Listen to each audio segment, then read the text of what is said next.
So this is pointless after you transition. So you're gonna. Oh, what button do I have? 0. Here, split. Bring it back. Yeah, when he says, go, just press 0. Alright everybody, this is micsoul here with Dragon Ball Z Boo's Fury. This is the third game in the Legacy of Goku games. We will start the timer. I'll give a countdown. 3, 2, 1, go! So, as I said, this is the third game in the... Hey, that's it. The Legacy of Goku games. After that, all you have to do is... So this is the third game in the Legacy of Goku games, and this continues off of Legacy of Goku 2. So what we're going to do is it's going to give you little clips of what happened in Legacy of Goku 2, and then it's going to go an ominous little Dragon Ball Z Boo's Fury. Now, this game has some unique differences. Legend of Isis.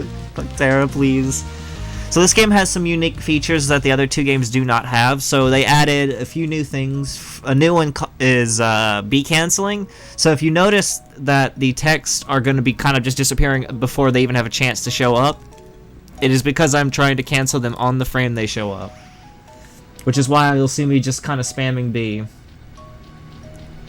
This game will completely cover the beginning of the Buu arc all the way to the end. So we're going to go through the Dimensional Tournament all the way to the end of the Buu arc and the start of GT.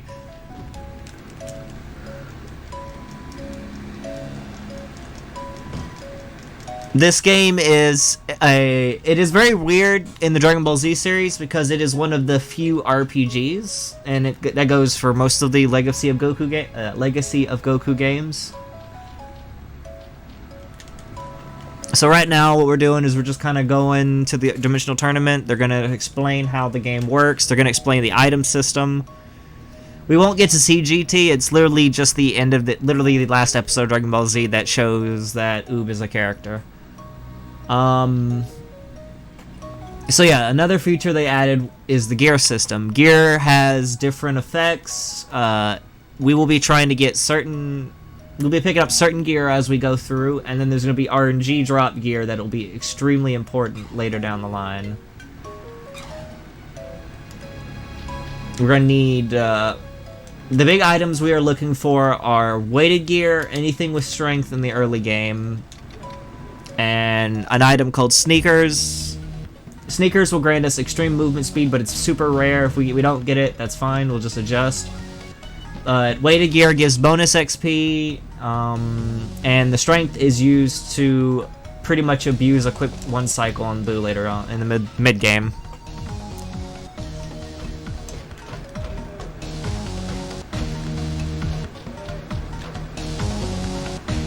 So what we're going to do right now is we're going to level Goku up to 70 since this is the best XP we can get at the moment. In the Legacy of Goku series, starting from the second one to this, they added stuff called level gates, so that people couldn't just go to areas they're not strong enough to go into. And they're a big pain in the butt, because we can't get past them unless we're at exact level on the exact character. There are some ways to get past level gates, but sadly, the way they work doesn't work in a speed run, so we can't do them that way. If we could probably skip a lot more of this game. So another feature they added is the point system, where we can just put points into any stat we want, up to a certain cap. I'm pretty sure the developers did not expect someone to put all the points into one, extreme stat, making our punches way too high. You'll pretty much see us running through this entire game, killing things with ease, because we're just going to be, either one-shotting or two-shotting.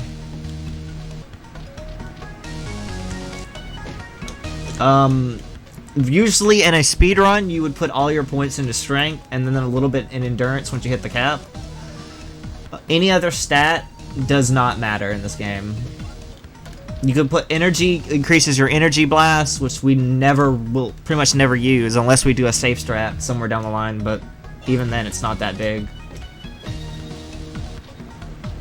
there is a lot they put into this game, meaning that it is extremely buggy in certain places.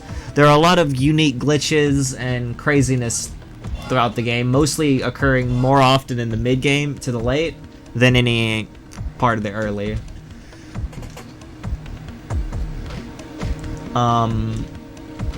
So as I was saying, we're just gonna level here. We're gonna put our points back in. We're at 67, so maybe like 3 or 4 levels more.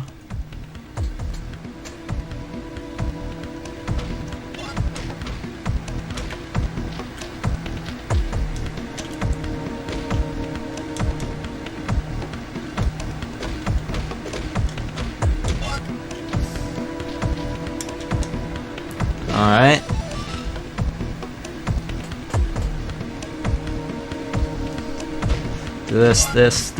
This. You can see how this starts to become a lot faster the more your movement wise. So I'm gonna actually backtrack from one screen over. So what I'm gonna do is hit this guy, go down, then go right back up and hit him again to fix the XP gap we're gonna have in just a second.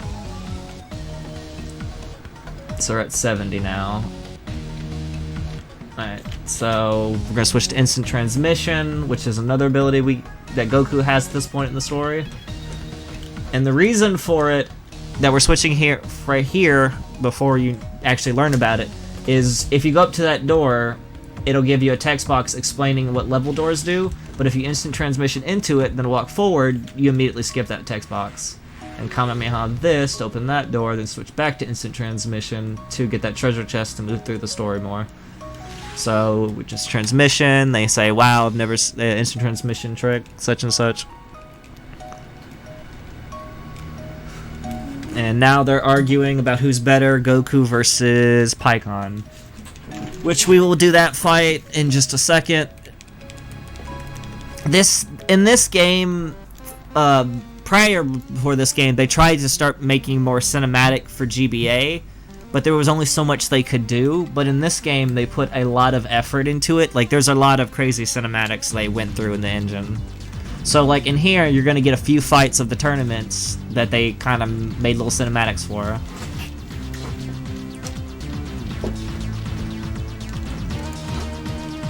Sadly, none of these cutscenes are skippable.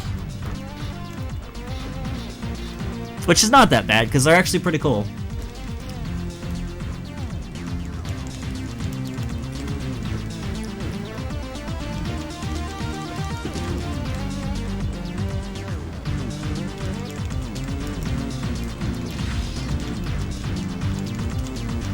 Fighter Z speedrunning is not something I'd be into because it would kill it competitively for me.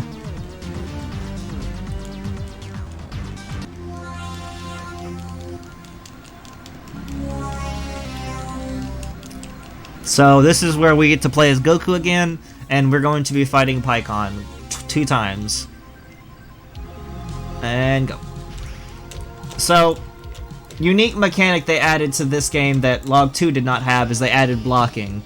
The way blocking works is kind of poorly made because it only blocks attacks that go in the direction of your blocking. So if you're punching someone and they block, if you change the direction of where you're punching, it'll go through the block. And you'll see me do this in certain fights because enemies like to block and certain AIs like to block a lot. Where you'll see me punch up and down, which is going to ignore the block altogether.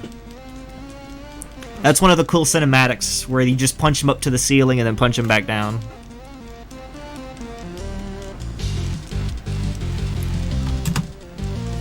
$841. Alright. So next up, we're going to be doing the Great Saiyaman chapter. Which is, I know, everybody's favorite part of this series.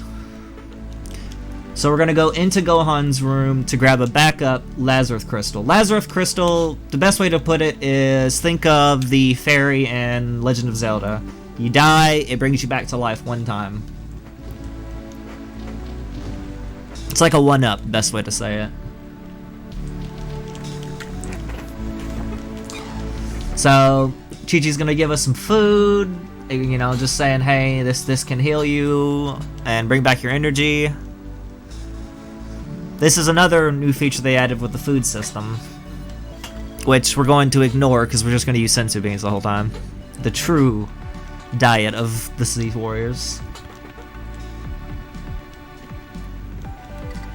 Alright, so now this is the whole gold fighter deal.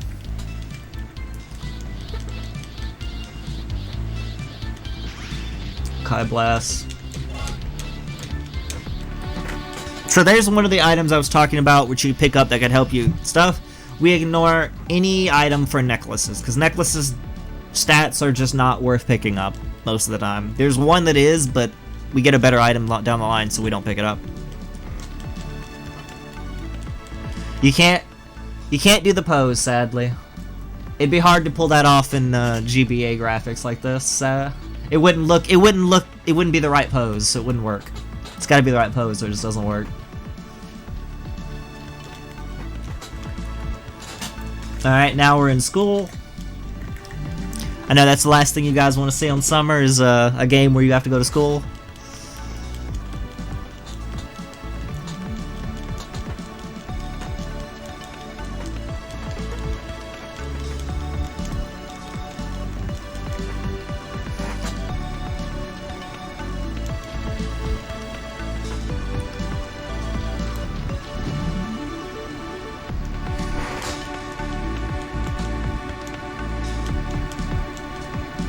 So now we're like, okay, maybe we need to disguise ourselves so that people don't figure out that we are fighting crime. So here's the mechanic where you fly around the whole DBZ world. They actually did go out of their way to create the map of the DBZ world properly. It was a thing they did in Log 2, and then they copied and pasted it and put it in this game. A new feature they added to flying in this game is the heights. It's pretty much height. So if an item, or let's say an air jet is in the air, you have to get to its height to land on it. Same with Kami's Lookout.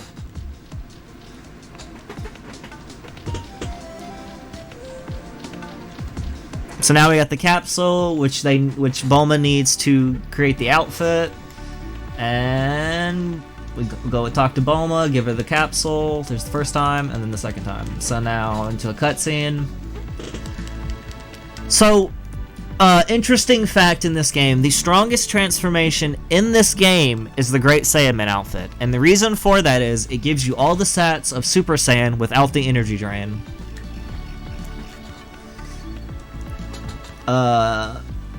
It's kind of funny to me that the strongest transformation in the game is that the Great Saiyaman outfit, while at the same time Gohan is the worst character in the game. So not only does he have the strongest transformation, but he also has the worst setup. Because late game we lose Super Saiyan altogether. Alright, so now we're going to pretty much like continue fly back to Hercule City.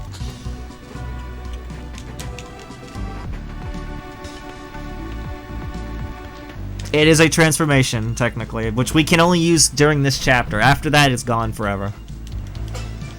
So, we're here to save the day by... As a true hero would do, we're gonna run the hell away.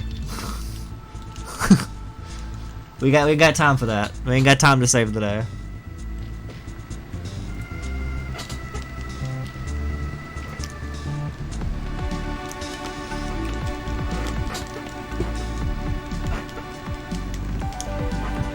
We're trying to go fast here.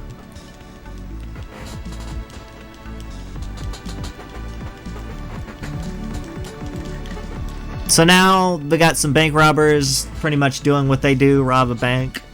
And Videl, trying to be a superhero, is going to try to stop them and get herself in trouble. And then we're going to come in as the Great Saiyaman to save her.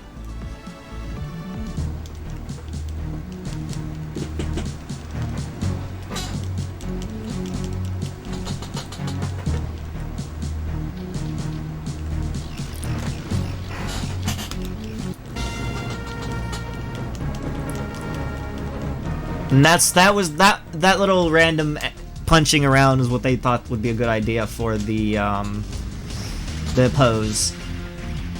So we're gonna try to kill the big guy real quick with Kai Blast, get the spin, because bitch. And then just turn around and kill these guys.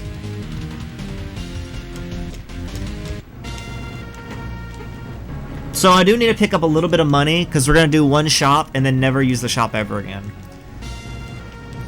I'm probably gonna do it in this next grinding section. So right here, what they wanted you to do is rock downwards to do a cutscene, but we're gonna skip that. We're gonna go all the way around. So we're gonna go Super Saiyan, run to this side, run back down, and run this way, then run that. Now, we just completely skipped a cutscene, and that's gonna stay there until the end of this chapter. So now what we're gonna do is we're gonna add our weighted gear for the bonus XP, run up, and then just start grinding to the next level door, which will be 65.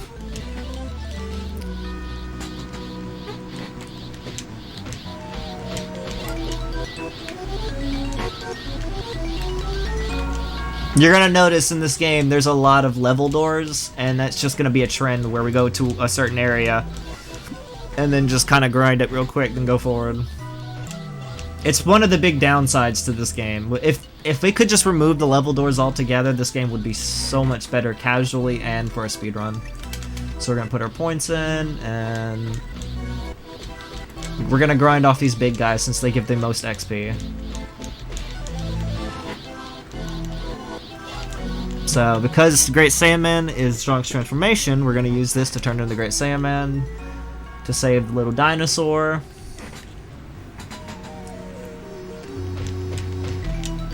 We have to be careful, these guys could kill us at the moment.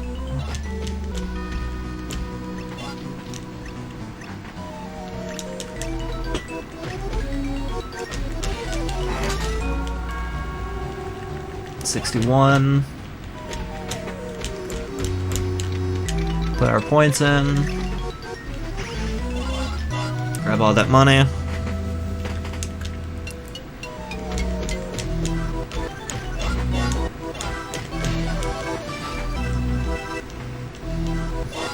$62.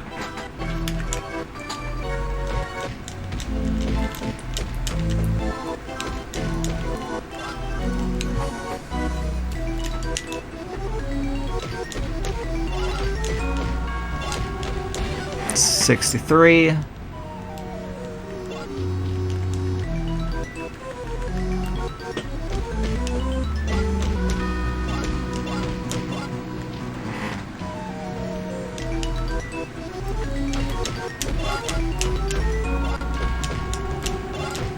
Alright, we're gonna need one more rotation. And then 64. So now we're gonna try to get the last level off right before we leave the area, so that way we don't waste time trying to overlevel. So we're gonna kill this guy, kill him, kill him, kill him. Now he's only hit me twice apparently, but that's fine. Yeah, some of these AIs are just weird, and they just run up and hit you before you have a chance to fight back. Alright, so next up, we get to fight a tank. Because this guy is mad that we stole his dinosaur. That was not really his dinosaur. Alright, I need to stand at the right spot. Up one. I'm gonna die, so let's eat some food real quick. Well, I'm gonna die here probably. Alright, we're good. Yeah, you have to stand in the right spot to be able to hit that tank. It's really precise, and it's really annoying sometimes. So, because we skipped that cutscene, those guys are still there waiting for that cutscene. You could actually go back and trigger that cutscene after all this, which doesn't make any sense, but it's just funny that that's a thing. So now we're gonna get another cutscene. We're gonna let the dinosaur out. The mother and father are gonna kind of pick him up and fly on by.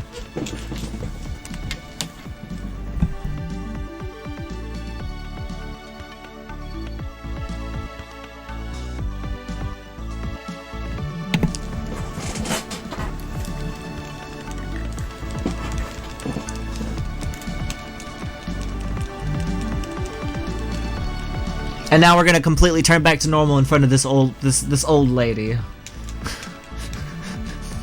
Cause what was the point of the secret identity anyway?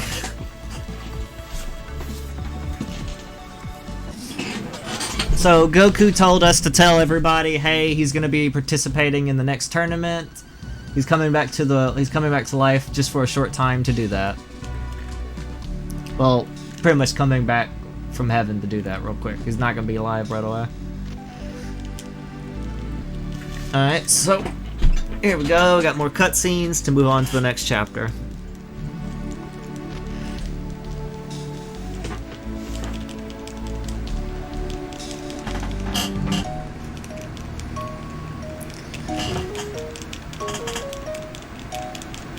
By the way, this game does cover 2 movies. The Return of Broly and Janemba. So we'll be fighting Broly and Janemba. Which this will start showing hints of Janemba. Interesting facts about Boo's Fury is it was never released outside of the Western markets.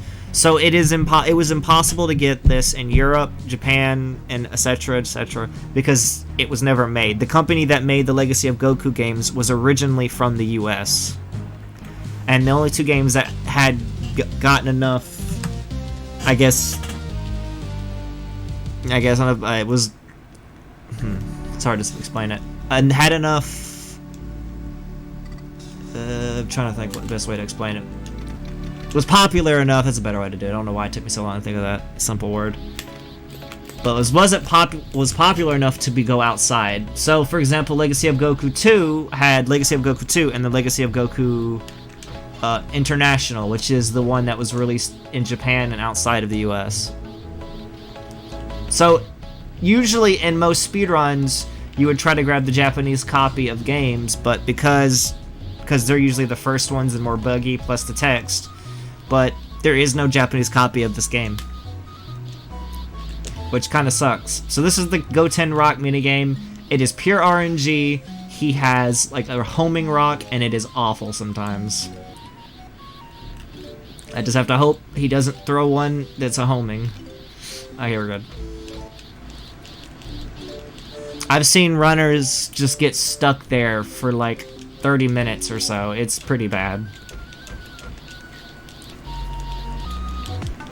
So now we're gonna move over to Trunks and Vegeta, who are training in the the gravity chamber. And now Trunks is saying, hey look, I can also turn Super Saiyan, and Vegeta's surprised. There's gonna be like a little mini game here where I have to hit Vegeta to move on, but if I do this exactly right, I miss it, but you can actually hit him on the first frame. And I wasn't paying attention where I was, so I missed it. So I had to do the minigame the other way. But you can hit him exactly on the first frame, which is kind of funny because it's like if you do it slowly, he's like, okay, then hit me. And you just hit him on the first frame. So it's just hit. That's a small time loss, but not anything that significant.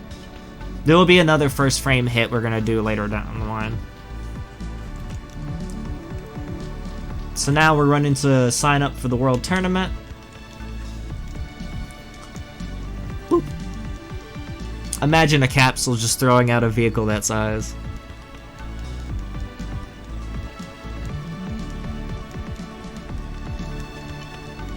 Yeah, that minigame, that Vegeta minigame is really hard if you don't know how it works.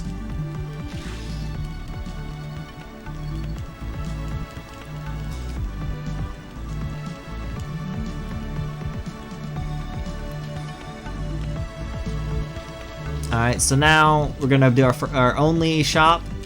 Buy this.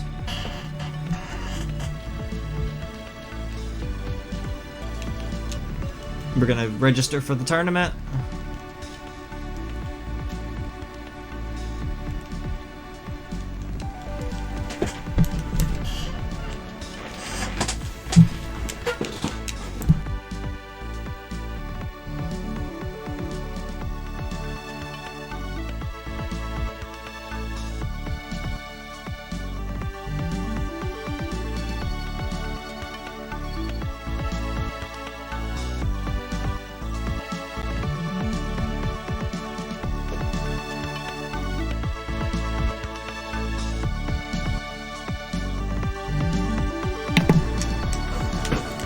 So that's just a mini game. If you get the max power, you just destroy the machine straight up, right? But it's slower to destroy the machine since it's a few seconds, like a few frames lost on it.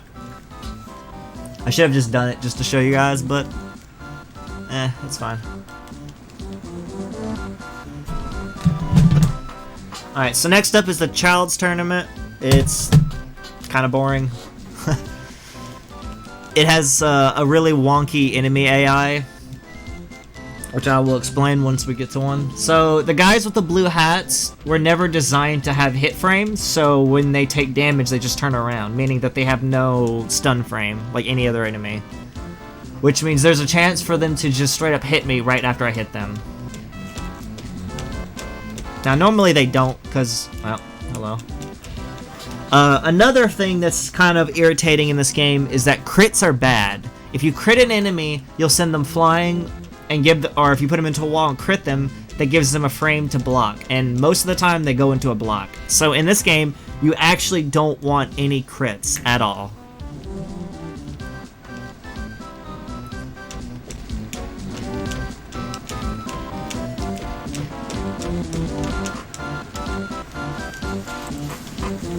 Alright, so here's the little story fight. They're gonna have a conversation, blah blah blah blah blah, their kid's better.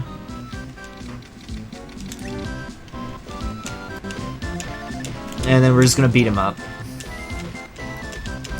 So, if you noticed earlier, I bought a random shoe. The reason why I'm buying that is because in this game, weighted gear has a debuff where it lowers your movement speed for the bonus XP. So to balance it out, we try to buy items that, or try to use items that increase our speed to just kind of, you know, balance the weight down. So that's like one of the items we're going to be using pretty much throughout the whole run, unless we luck out and get better shoes to reduce that slow from the weighted gear. The best movement speed item is the sneakers. If we get that, we'll be moving so fast it'll be hard to control our character in Super Saiyan. Which is a good thing, because we're just zooming on through movement-wise. And with good XP items, we'll be leveling up pretty fast. Overall, if you had an option of going the sneakers versus the weighted gear, you always want to go weighted gear. Weighted gear will save you so much time in chapters 9, because almost all of chapter 9 is just level. Because they couldn't think of a way to make a character playable again, and then be like, okay, you just got this character back, and now you're about to lose him again, so you better have some time playing as him. So leveling up is the option, I guess. So here's the Goten versus the Trunks fight. Very simple. Here's another first frame hit. Let's see if we can hit this one. So this is where Hercules fight. This one's a lot easier though. It gives you a very good opportunity. As soon as the announcer walks off screen, just spam A, first frame hit. Vegeta's is right after he's done talking, so you gotta count the text boxes as they go by.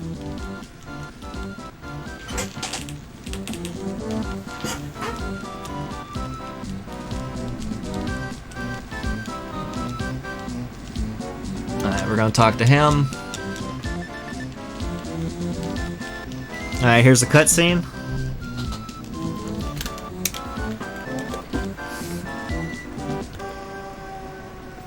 Alright, so here's Piccolo versus the Grand Kai. Or Supreme Kai, I can't remember at the moment.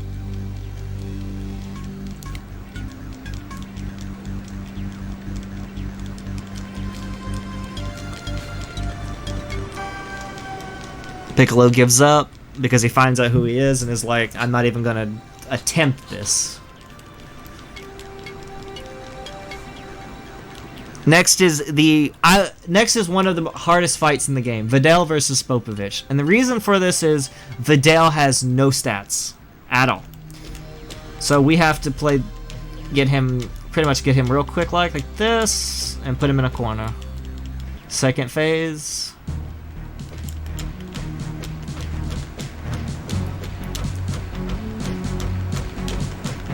That's an example of how you can break through guard in this game.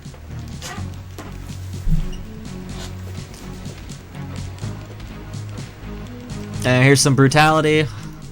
Vidal's just gonna get beaten up pretty hard here.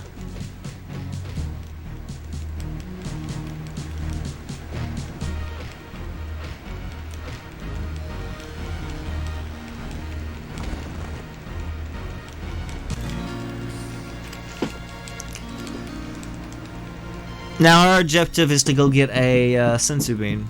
So now what we're gonna do is we're gonna pretty much grab a sensu bean. We're gonna do the sensu bean glitch.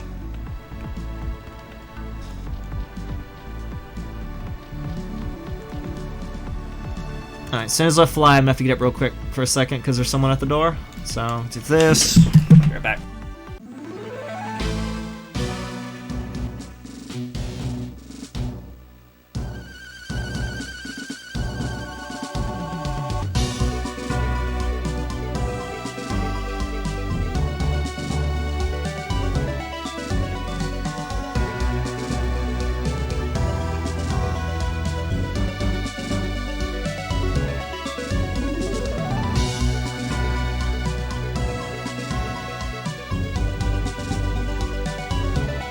Sorry about that.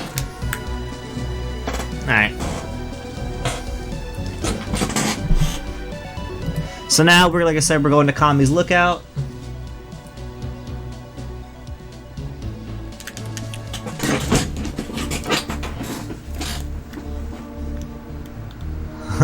Go into the door, always.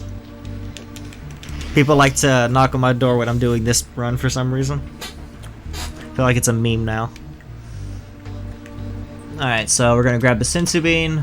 So, like I said, we're gonna be doing something called the sensu bean glitch. What's gonna happen is, as soon as I get to this screen, I'm just gonna go ahead and eat every item in my inventory. And the reason for this is the game's already registered that I've grabbed the sensu bean. So, if I eat it, it's gonna pull a sensu bean that's not there, and it's just gonna pretty much underflow it and pull out a ridiculous amount of sensu beans because it's pulling something that's not there.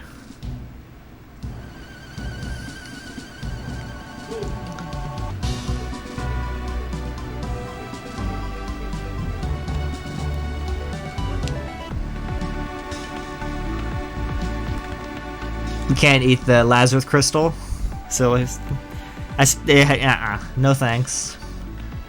That you can't eat that. I've tried many times, my dudes. Alright, so now, there we go. So now we gave Gohan a sensu bean that we don't even have. So now we just have 250, or 235, I think. It's one of those, it's around that range. So now for the rest of this entire run, we just use sensu beans.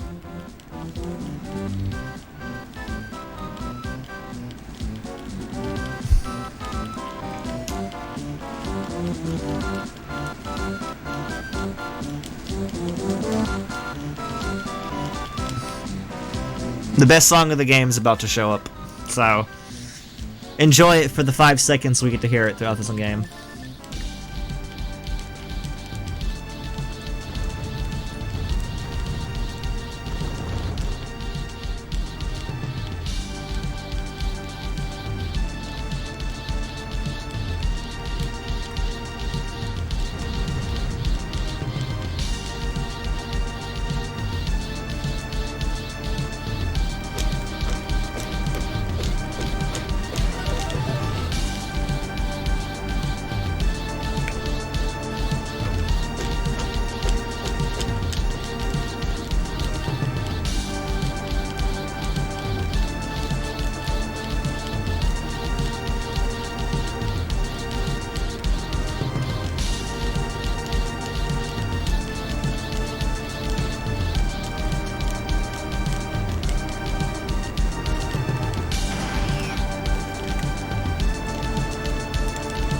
So what happened there is Gohan got his energy drained so that they can use that to try to revive Majin Buu. And we're gonna heal Gohan, and then we're gonna go run after them.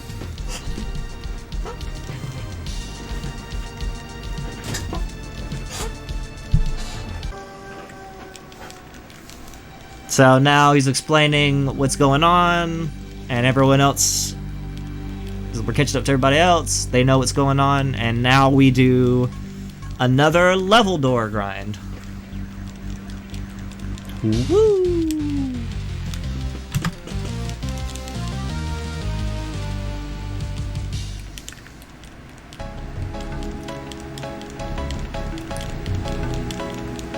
So what we're gonna do at the start is we're gonna switch to Goku real quick, like go Super Saiyan, run up.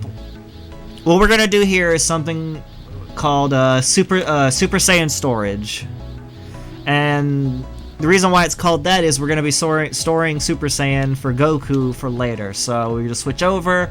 It's gonna keep Goku at Super Saiyan while in there without draining any of his energy. Now we're gonna put our points in, put our weighted gear on, put the leather boots over the boots, that way we don't get those slowdown. And then we just wait for Super Saiyan to come back up.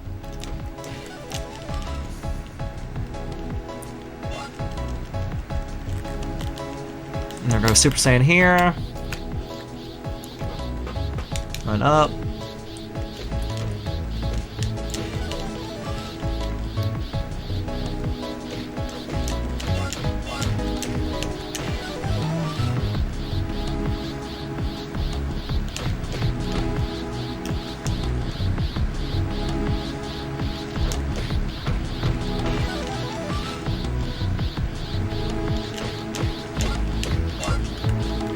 Put our points in.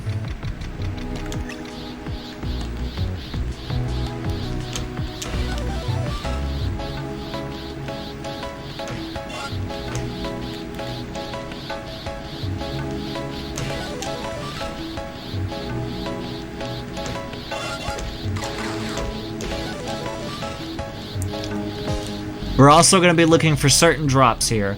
So the big drops here we're looking for are Snorkel, Demon Mask, Reflective Gloves, any weighted gear, and Sneakers. The odds of us getting any of those are somewhat low. Sneakers is much lower than others. So if we can just get a Reflective Glove, a Demon Mask, we'll be in a really good spot. Any other items are not worth picking up whatsoever. So we're going to put our points in again. Put them in end.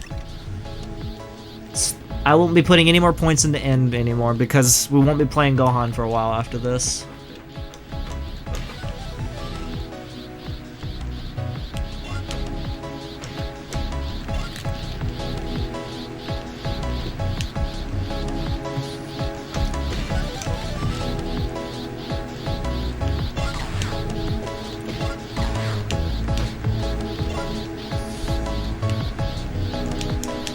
So our next level to get to is 85.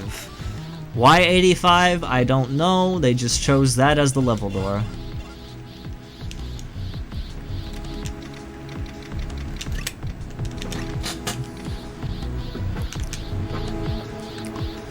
An interesting thing, if most people probably have noticed, that this game uses 8-bit versions of the Faulkner's music, or a better way to say it, the English Dragon Ball Z music.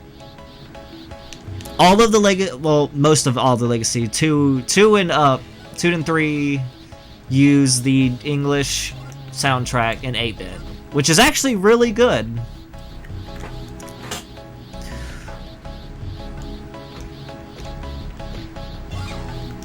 I didn't want to pick that up.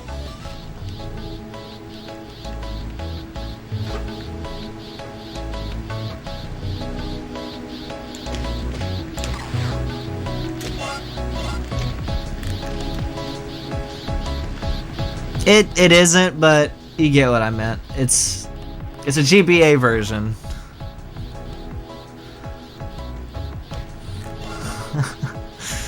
I was called out. Feels bad, man.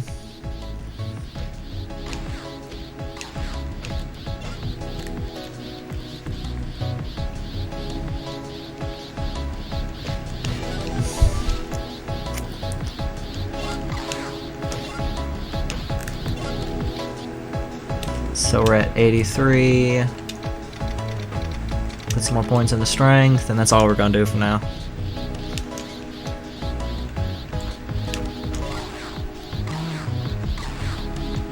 3 shots. Oof, super unlucky there. So we're trying to ignore these giant robots because they do give a decent amount of XP, but they take way too long to kill. It's easier just to do what I'm doing faster and easier to do what I'm doing right now.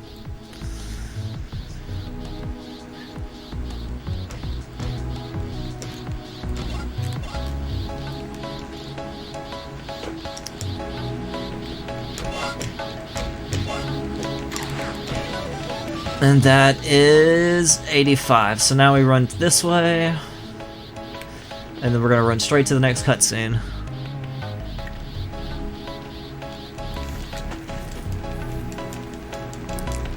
So now we're doing Babbity's ship. Babbity's ship is just a repeating puzzle. But we have to do it, and so we're going to do it in such a way that Goku gets enough level ups that he can do some more damage to a boss as he's going through, and then at the end we're gonna play as nothing but Vegeta. We're gonna need to get Vegeta to have a strength of 80, and the reason for that is it's the only way to 80 or above is the only way to one cycle Boo in the next chapter. And we want to one cycle him because if you don't, it takes a lot of time away.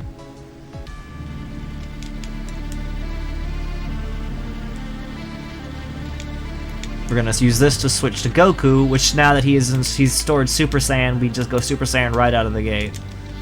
Switch to the weighted gear setup. We're gonna go left, we're going right for the first one.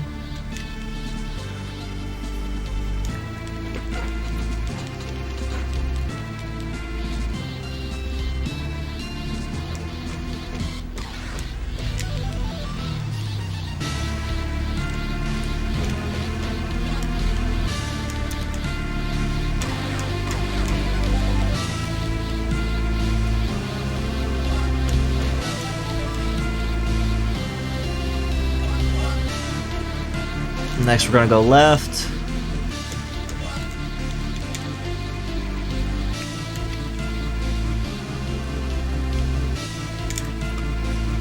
So the reason why, like I said, this is actually where the strength items become more relevant, because the more strength items we have, the less we have to level, meaning the less we have to do, less we have to sit here and grind to level up. We're gonna put our points in now.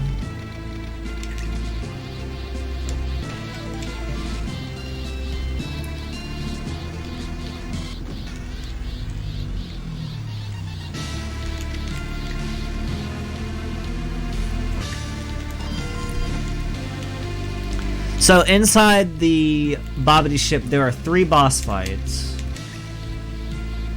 And they're all just a joke.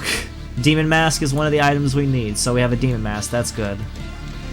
That saves us a level. 1 level and exact, I think. 1 or maybe 1.5, better to say.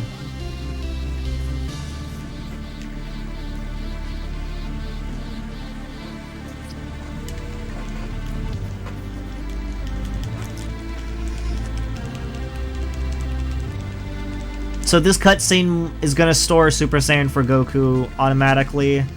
We're going to play as Vegeta.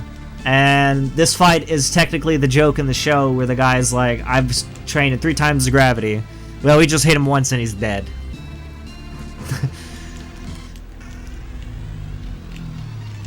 So we're going to switch back to Goku.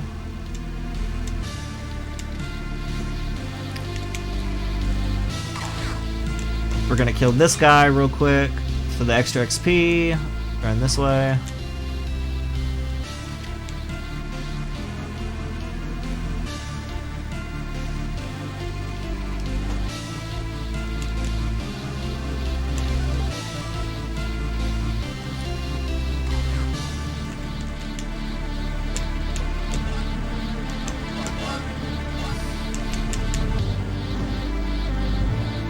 Gonna go this way. Get that level up. Run, keep going. Hit the switch. So this is pretty much what the first 2 floors are. run to the area, hit the switch, run back, kill things on the way there for level ups. To really get a good time in this game, it's mostly learning to manage your XP with great movement and good RNG with item drops. You don't want to spend too much time leveling in an area for no reason.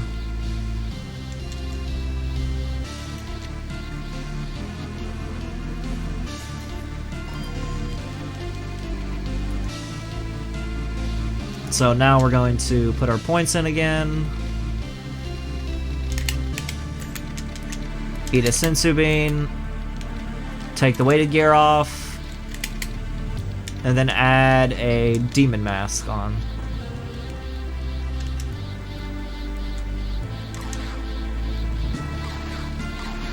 The menuing is kind of clunky in this game, which is why you see me messing up a lot. That and I'm a little rusty on the menu. So the next enemy is just a giant green monster. He has really high defense, so I'll be hitting him a lot less than I need to. So the more points I get, the faster I can make this go. And he also loves to guard, so this is a big fight where you'll see me do up and down strats.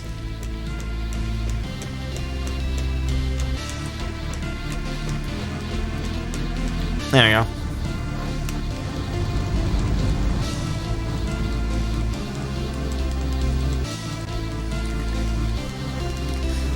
So now we're gonna play as Vegeta the whole time.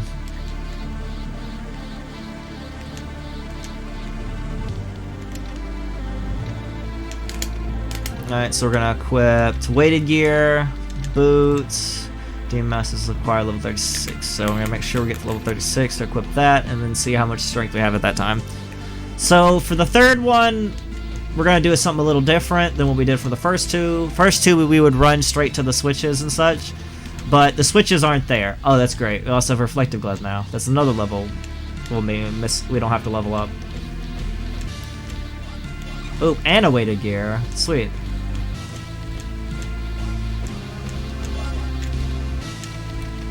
Since we got a weighted gear, we're going to equip the Teuton. So now we're getting more XP per kill.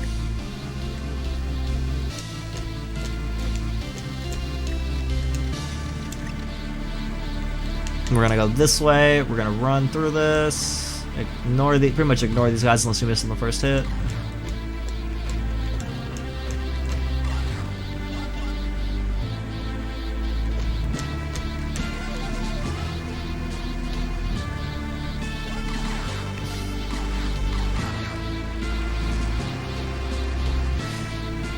So for the third floor, we're gonna have to gather all the switches, and they're in these rooms over here. We have to hit this switch to open the door so we can go grab one of the switches.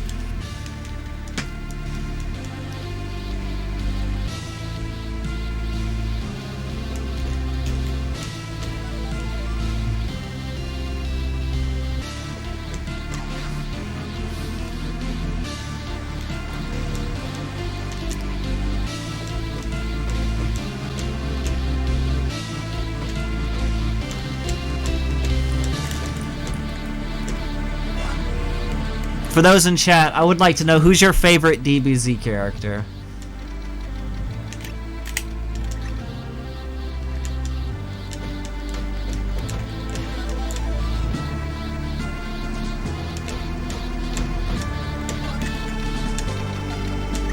Okay, now we're going to put on the Demon Mask to increase our stats even more.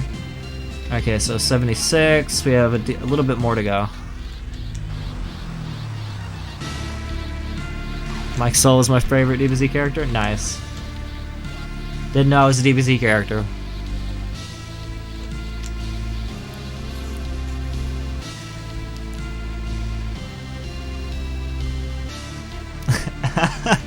I'm liking these answers.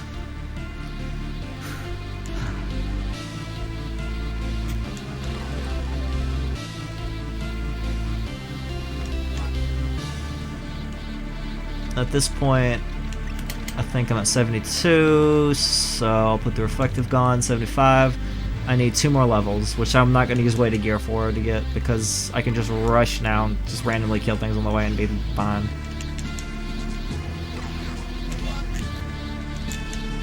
The Room of Lasers!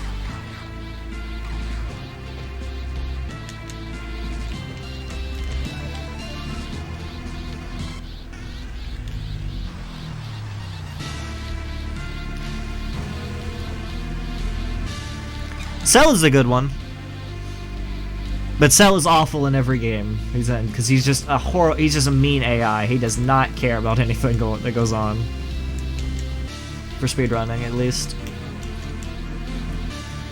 Pew pew pew. So now we're gonna run back to the room again. We're gonna put our points in, which is 78. 79. So yeah, 1 more level and we're good.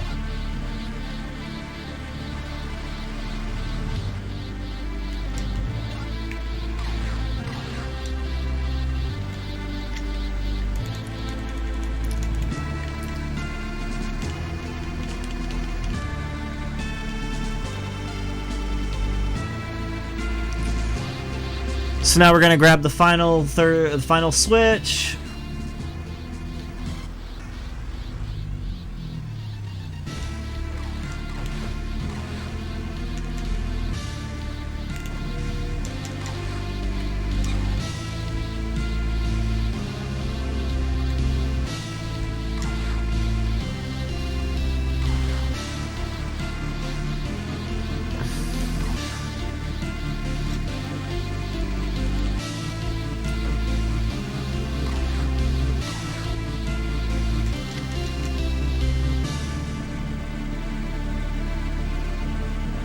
As a character, he's a really good character, especially in a lot of the games.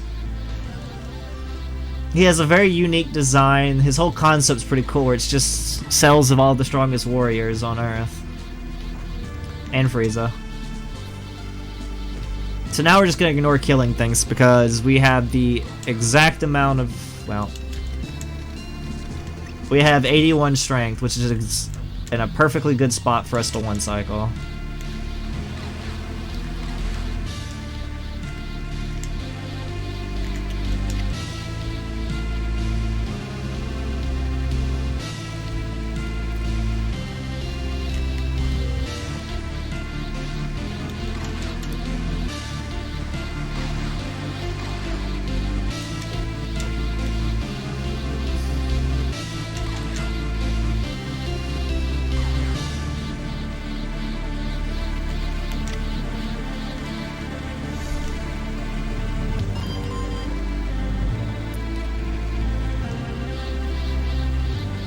So now we've finished all the puzzle on this floor, and we just need to run all the way back to go to the next boss. The next boss is the Demon King Deborah. He's not really worth anything. Just like most bosses in this game, we're gonna hit him a few times and then it's over. But what's gonna the real big part of this is Vegeta's betrayal.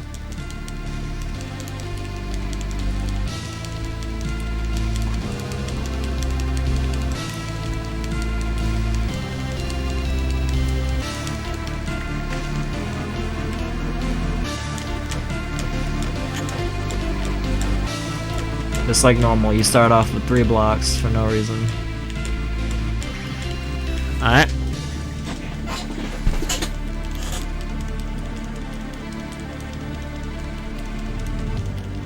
Yeah. Bonks are that's like in every Legacy of Goku game. Bonks are your worst nightmare.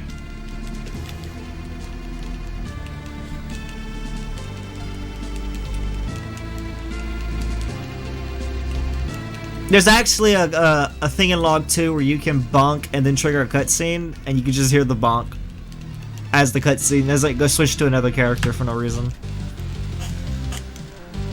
Chapter 5, Majin Vegeta. Hey, thanks, Webs.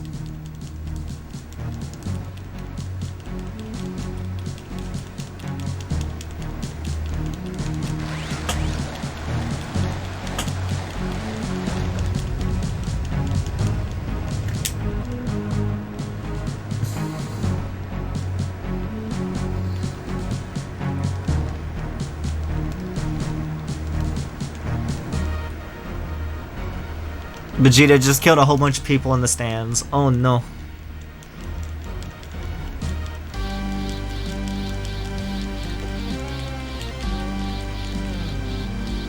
So we're gonna do a quick menu here. Reflective gloves, demon mask.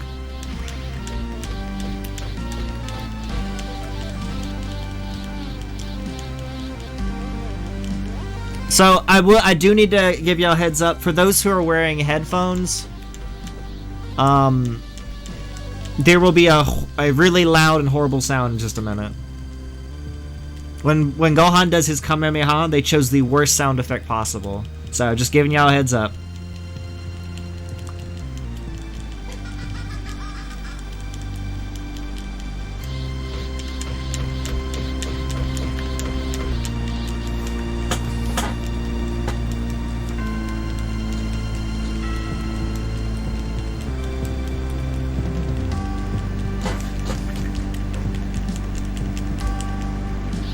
Horrible sound will be after this next fight.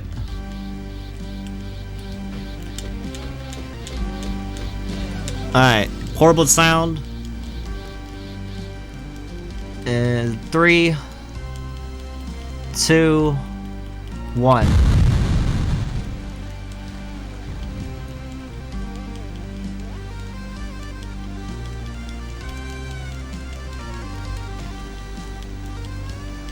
Dude, he was hiding. Dude, that's how you hide. You gotta crouch and pop up the last second.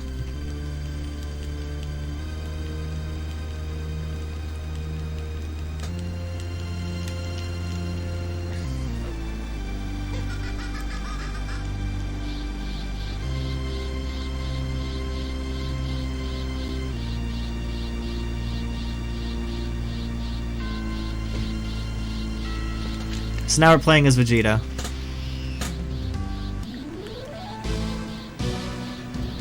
We're gonna fly to Babidi's ship. So now we're back here. We're gonna do a menu, Sensu Bean, Reflective Glove, Demon Mask, and Cotton Gi. We're just gonna run for it.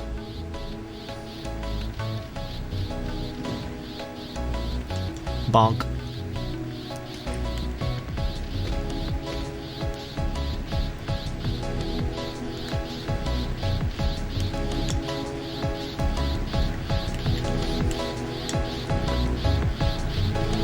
Kill you.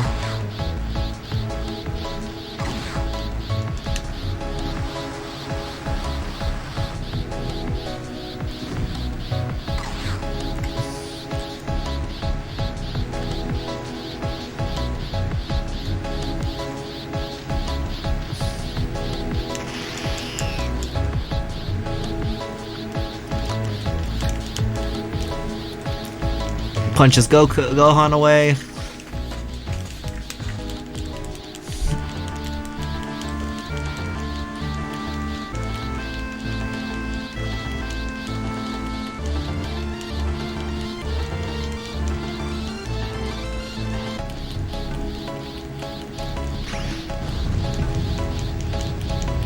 Life decisions? Nah, Vegeta always makes bad life decisions.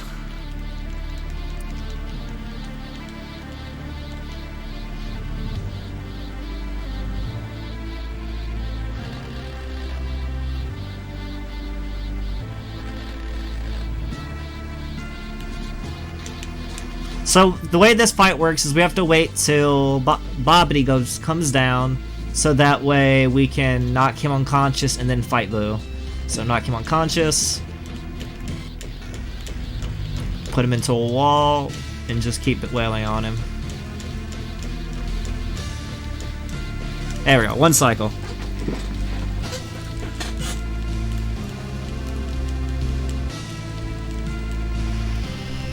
When he becomes conscious again, you can't hurt Boo anymore, so we just kinda would have to wait it out again, and that's why the one cycle is very important.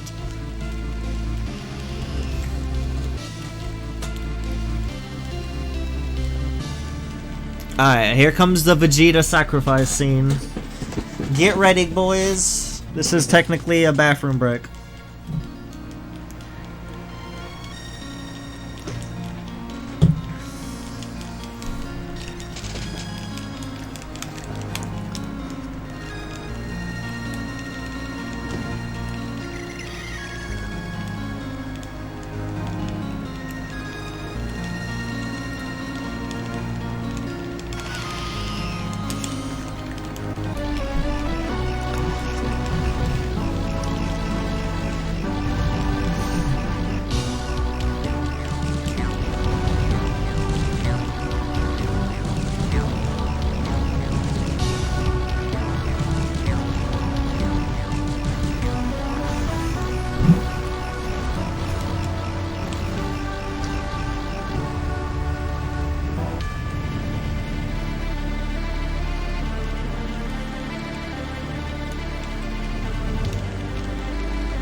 And that was the Vegeta famous sacrifice scene to atone for his sins, or some stuff like that. It did nothing.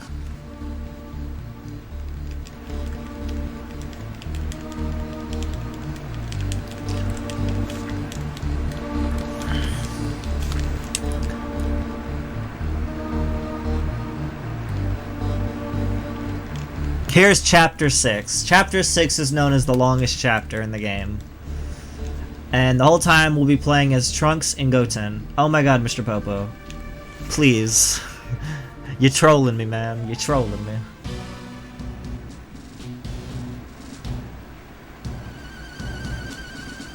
So the way we're going to do this is we're going to go to this airship first, and we're going to immediately switch to Trunks. We're going to play for Trunks this whole part, and that's pretty much all we're going to be playing. This and then one part at the end as Trunks, because Trunks is bad.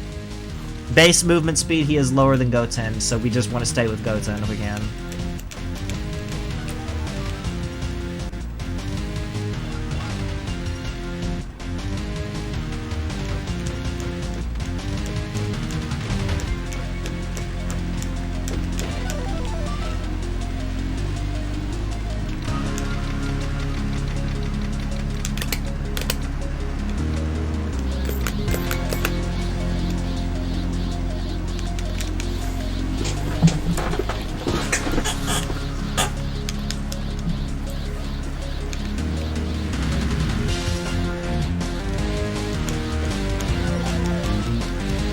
So we at least need Trunks at level 80 before we leave this, before we get up to the top.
But Vegeta, we're already dead.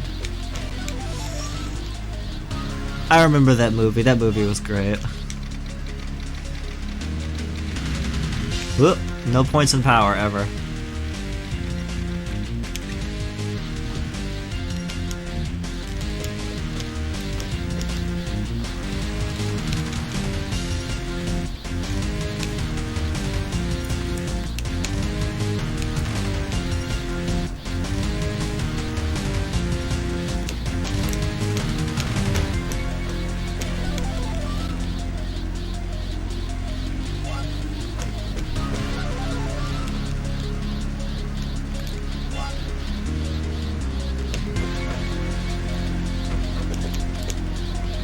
Whatever.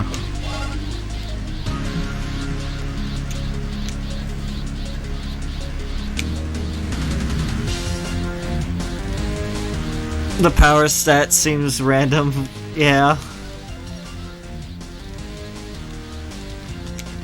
Power, all it goes into is your energy attacks. So like Kamehameha, Kai Blast, stuff like that.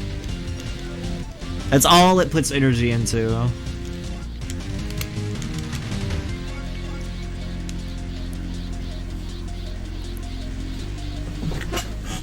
There is, like, you can play this game all around Kai and energy attacks. Like, you can put all your points in it. It's just slower. Because then you don't, you know, like, you put someone into a wall and just constantly punch them, you'll do more damage overall at a faster rate. Except for one of the Vegeta's Big Bang and Final Flash combo. It does the highest DPS in the game, technically. Welcome back, well, Terra. Ugh. Okay, so we're gonna switch to Goten now. Put the Reflective Glove on. This, and that should be it for now.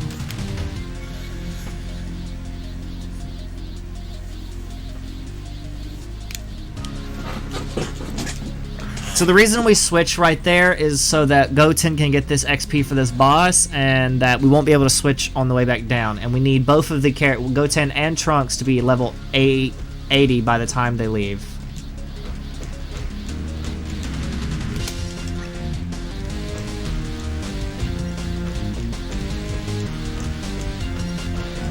Alright, so this guy is glitched. The boss right now is glitched. And we're making sure we're killing him from the right. And the reason we're killing him from the right is the Dragon Ball is going to get flung to the left. It's always flung in the opposite direction you are. So it kind of was stuck in the wall, but it still went technically right. Whatever, that's fine. I've actually never seen it glitch into the wall like that. This game. You find something new every now and then, and I've been playing this game for almost 5 years now.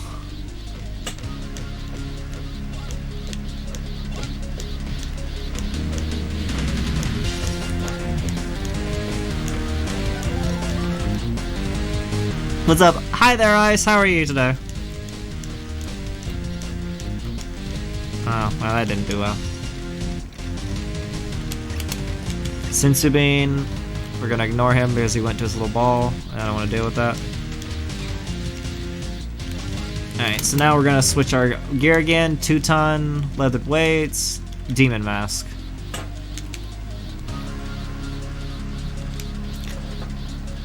That's good, Ice.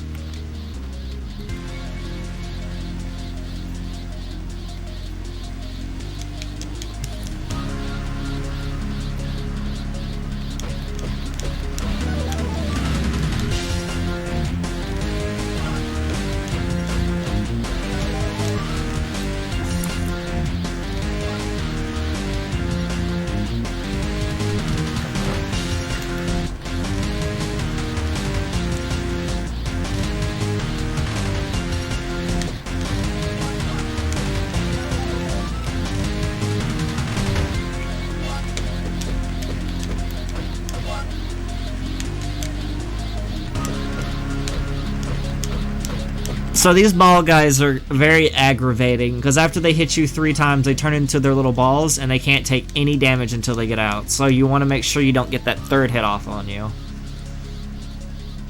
And they give good XP, so we have to deal with them even though they're awful.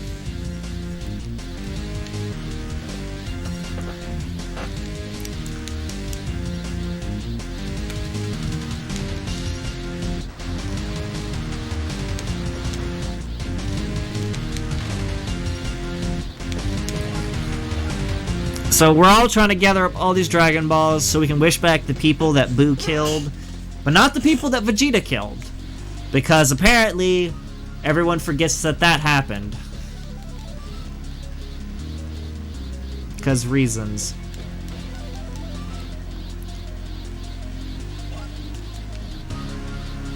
But I didn't forget.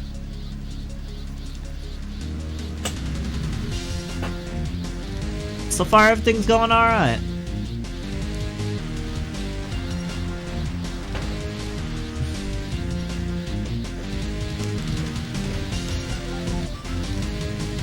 Or I think everything's going okay.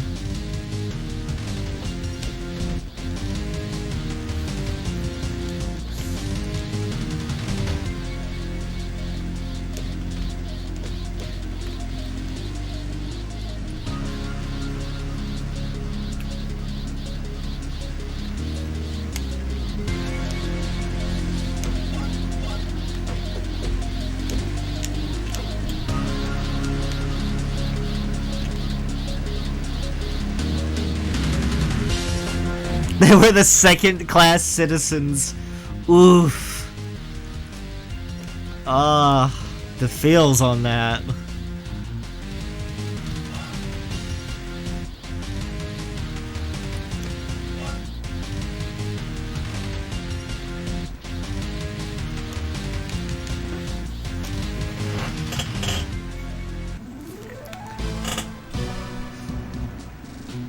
Alright, so next up is Fukuro Forest. Fukuro.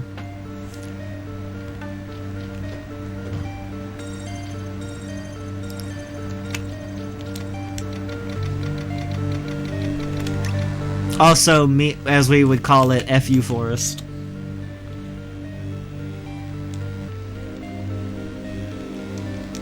Hey, fair enough.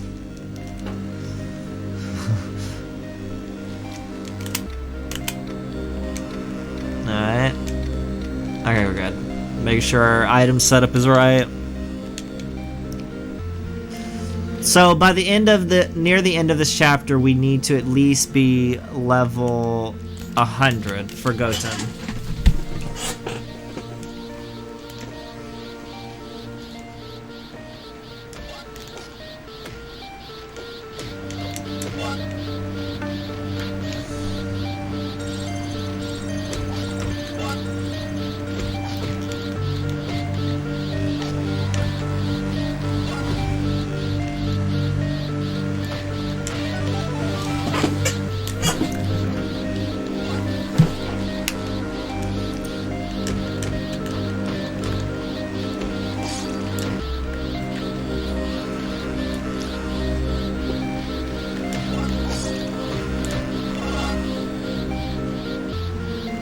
Only kill 2 of these guys, because if you kill 3, it gives you a cutscene, and we don't want to deal with a cutscene right now.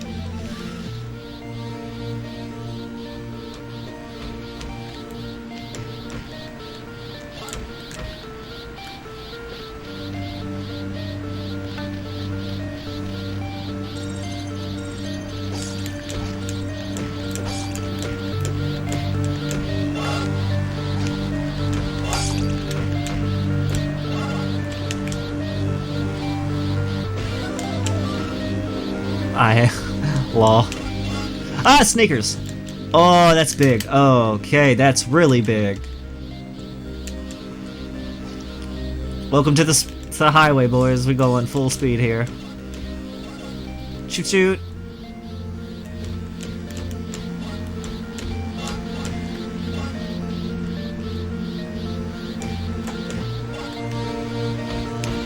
So now this is where the game starts to get a little hard for me movement-wise, since I'll be moving extremely fast, even with weighted gear on.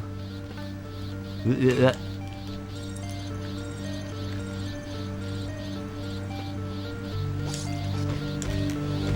also does not help that I am playing this on the game. I am solely playing this on the GameCube's D-pad.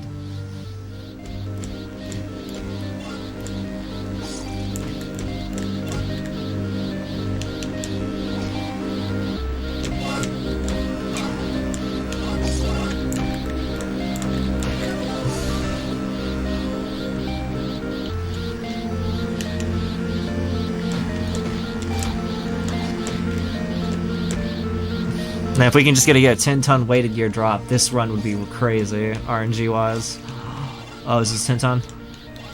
I've got to check. Oh, 2-ton. Oh well, that's not bad. I'll take it. I got my hopes up there for a second.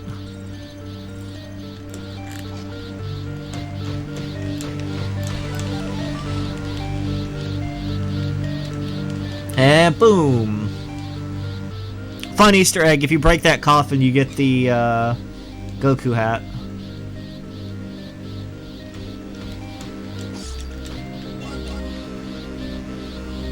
You're a braver man than I thought. Yeah.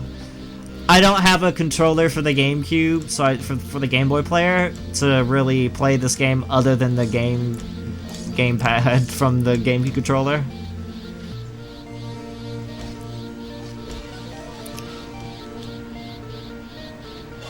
I could have set up a camera to show my hands and all the inputs I'm doing, but I felt like that would trigger people seeing that I was playing on a game controller's D-pad.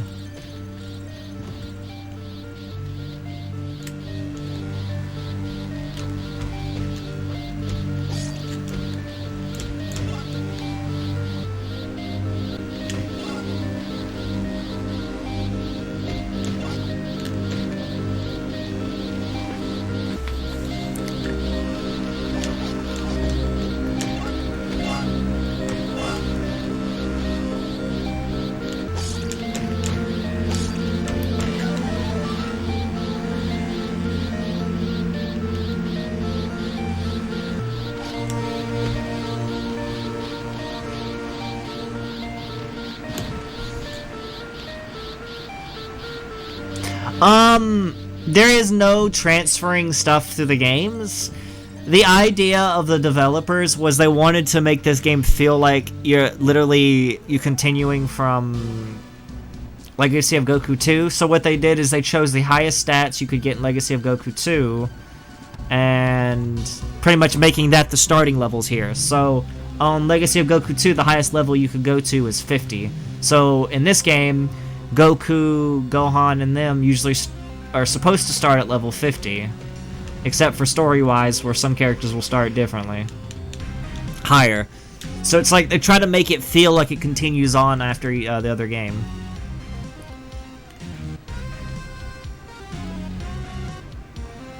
But this game does have some interesting features. It has multiplayer, and you can also switch items through... if another person has the exact same game, you can trade items to that player. As long as they have the game themselves.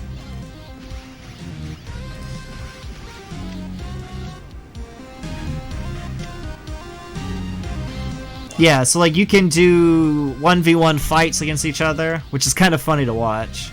Yeah, Ice can... If Tara is in there, Tara can type it better in the chat for you to explain multiplayer, because Tara and I have spent a lot of time in this game. I think I missed a switch. That's not good. I was too busy talking. It's this one. I just ran right past it. But yeah, we spent a lot of time looking for the early development of this game. Funny thing is, there was a copy of this game, or in the early development, you were able to not only level up strength, but you were also able to level up speed, which is hilarious to me in the terms that if that was still left in the game, the whole route would have been strength into speed. We would be running so fast in this game that it would be almost impossible to keep up with what we're doing. On top of the fact, everything would be a 1 kill for us, while everything we hit is a 1 kill.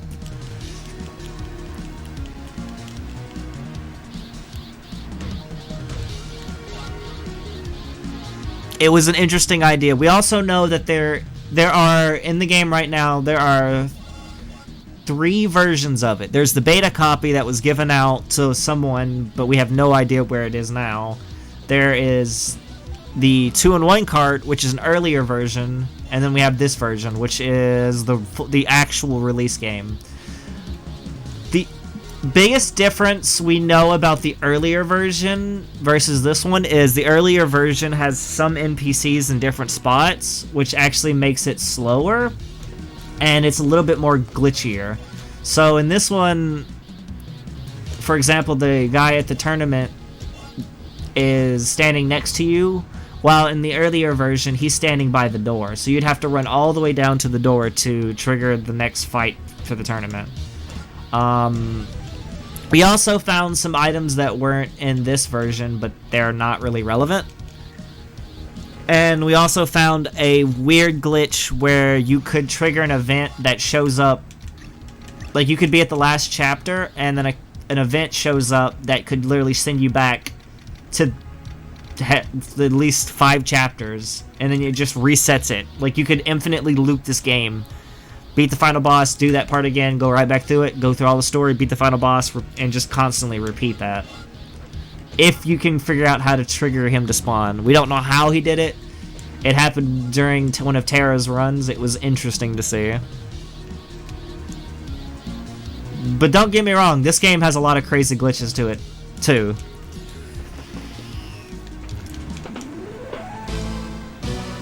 If it wasn't for the fact that the NPCs were in very far, further away spots, then we would probably use the 2-in-1 cart more. What am I doing? Okay, there's Peeless Castle, and then we fly up here to the pyramids. Yeah, and some animations are different. We wish we could see play in the copy of the beta version, because that would have been interesting to see a lot of the changes they did. But the beta version was only released to review copies. Review people. Review copies is the best way to say it.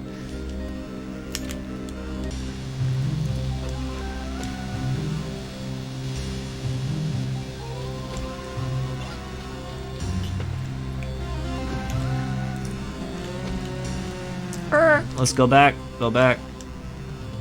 Any weighted gear we pick up every time.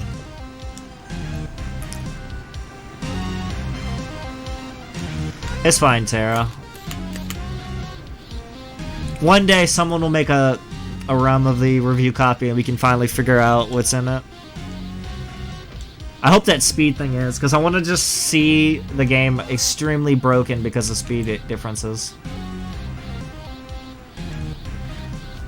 So, what we're doing in Pyramid, which is the worst level in the game, in my opinion, is you're supposed to run to the back of the pyramids to do like a whole bunch of switch puzzles, but if you just saw that in that room that's pitch black, it's like a maze. If you just do that, like the end portion, you can just skip the whole switch puzzles, which there's like 2 switch puzzles in this game. The first floor, which is what we're on, and then the second floor, which we're about to go to, has switch puzzles, which we're just gonna straight up ignore because they were extremely slow.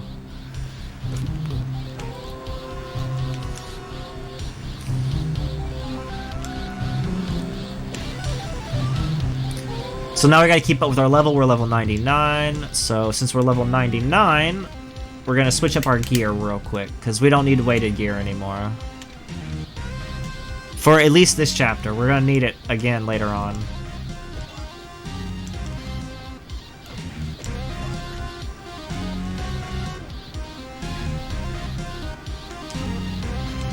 Hit that switch. Note to self, never hit that switch on the last one. There's a chance that the door won't despawn and you'd have to reload the area.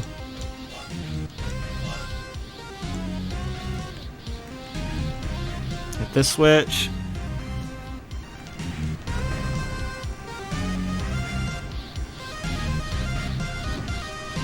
Well, this game in particular... Okay, so... this chapter is solely dedicated to, the Broly movie.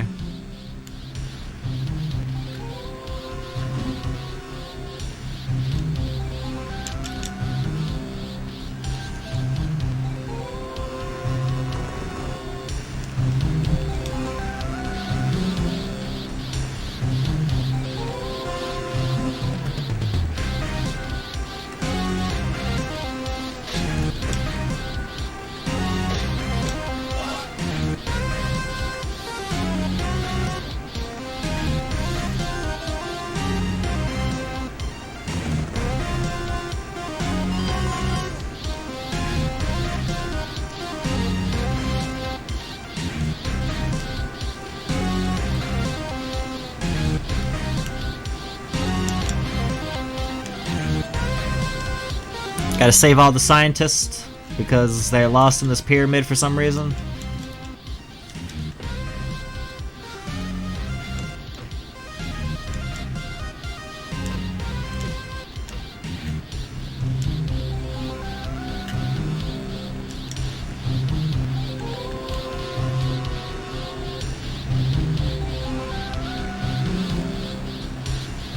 It's the king of the two. It's the big mummy, and he's dead.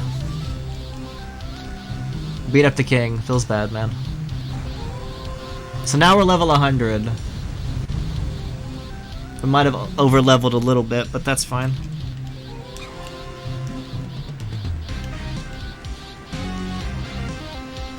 Over-leveling can lose you a lot of time. Because, like I said, you're spending more time leveling than running through the story.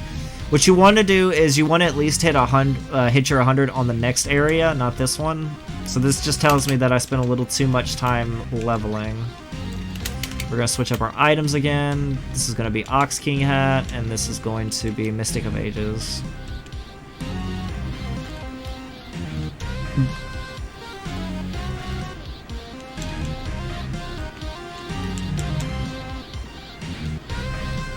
The only time that getting a level 100 is early, is good, is if you were wearing 10-ton weighted gear on both feet and legs.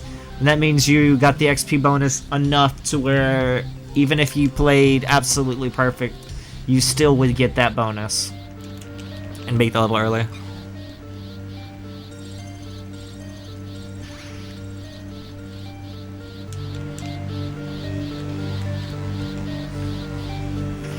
Next up is Pilaf's Castle. I actually like the music from Pilaf's Castle.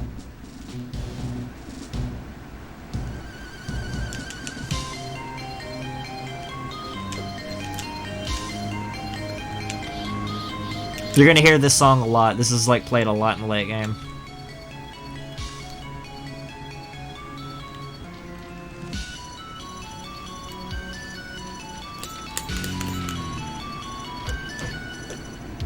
So this actually has no relevancy to what's going on at all. This is just an actual filler for some reason. Yeah, it is different in the 2-in-1 cart.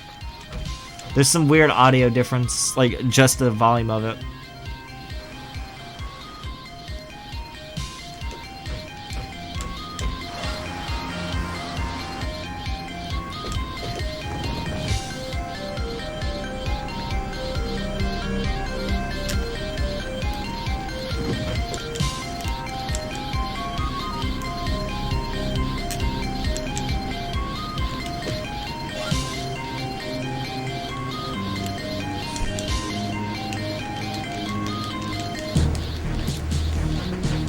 He's gonna stick our his giant robot on us. What will we do?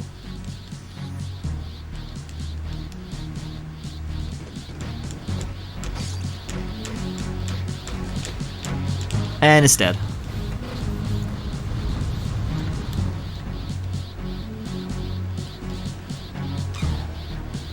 Oh, don't worry, Oob's in this game too. You'll get to see him.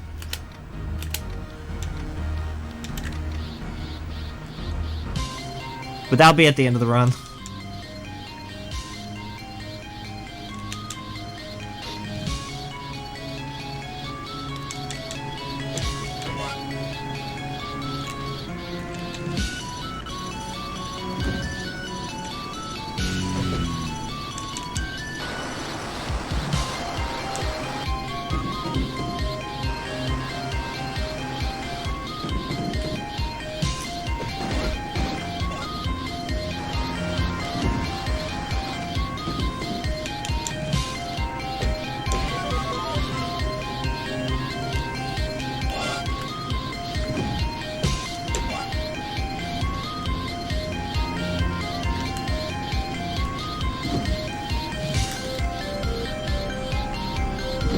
Yeah, bonk, bonk, bonk, bonk, bonk, bonk, bonk. So the next part of this is pure RNG. I have no control if the drop happens or not. So now we have to find these little airships like this and hope for something called a bandana to drop. It has a high drop rate, but there's chances that it can take forever. Oh, it's right there. Wow, we got it first try. Sweet.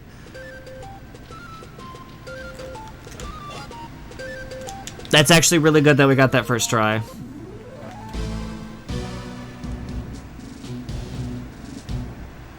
This is Boo's Fury, which is technically Legacy of Goku 3.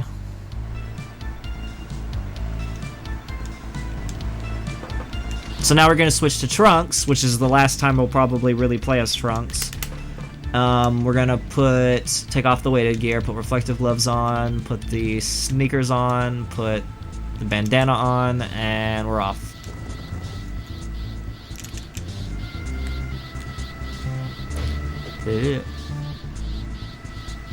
Wow.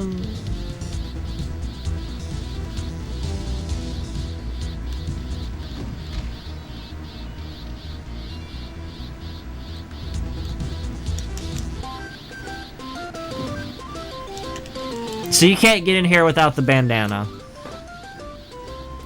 So that's why it's kind of necessary for the route. And sometimes it is possible for the bandana just to not spawn. And you'd be sitting there for 20 to 30 minutes. It has a high drop rate, so because it was necessary to the story, does not mean it will drop though.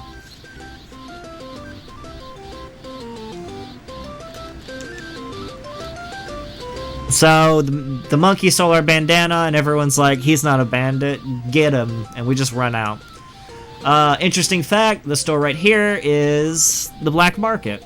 So if you want to go to the black market and buy some good, useful gear, you can. There's actually some good shoes in there that are that are actually okay to go out of your way to buy. And if you don't have the money, you could just sell some of your sensu beans and be perfectly fine to get it that way. But since we have sneakers, which is like the best any percent boots you can get in the game, there's no point. So now what we need to do is switch back to Goten, back to menu, put our points in, put sneakers on, and we're off. So this is going to trigger a cutscene, which is then going to pretty much put us in the last area we need for this chapter. The longest amount I've had, it was exactly 30 minutes before a bandana dropped, and after that I just reset the run anyway.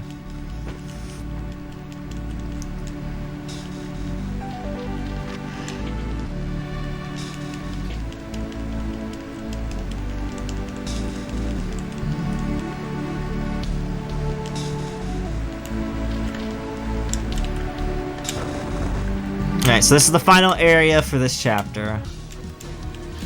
We're gonna go Super Saiyan.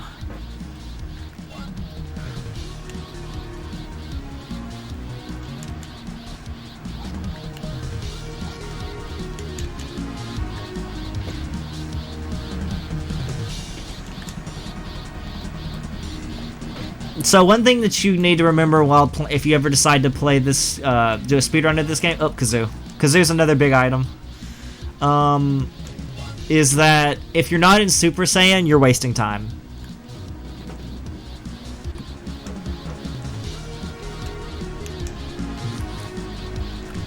Because you're losing movement speed, strength, everything. So, I'll explain Kazoo. It's actually a weird item, because I think they've accidentally programmed it wrong. So, the way that it was designed was to be just an item that made a little kazoo sound every time you did a punch, but for some reason it also gives bonus XP, and it's a good thing because instead of having just 2 armor items that give XP, you also now have a third because kazoo is programmed wrong for some reason. It also gives a movement speed debuff, just like an XP item.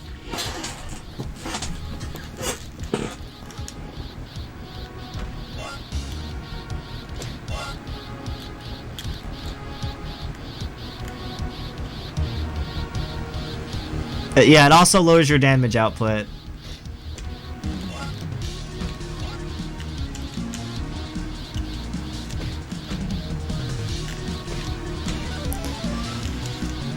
But you won't really see me use Kazoo until Chapter 9. Because the damage is still too important until Chapter 9.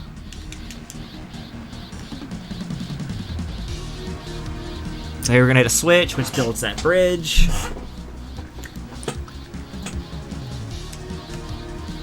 Kill this vampire. Kill this vampire.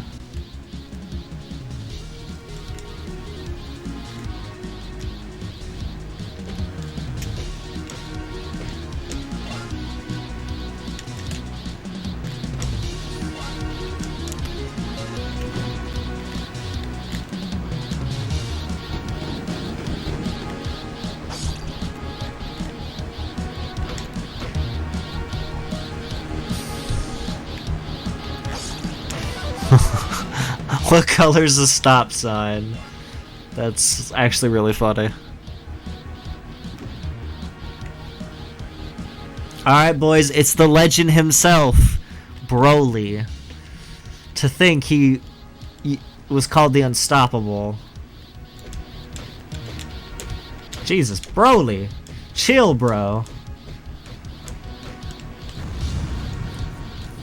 And now he's dead. He was not happy about my comment.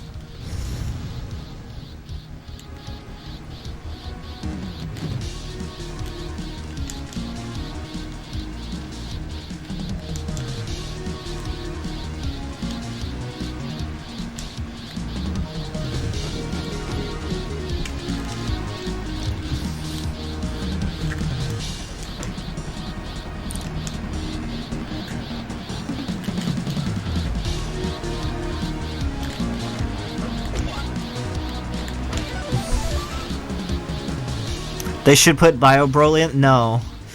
Never speak that word. Someone ban Terra, please. He said Bio Broly. He can't be in this chat. He needs to be purged.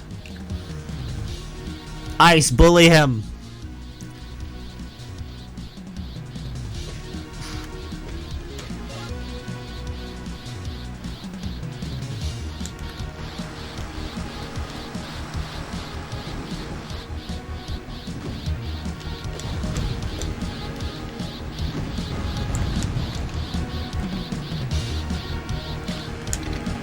We're gonna put our points in real quick.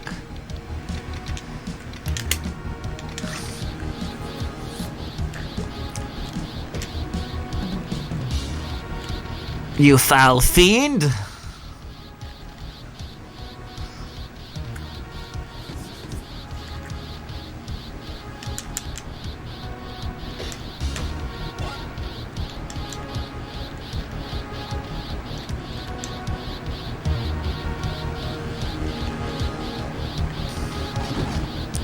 Good.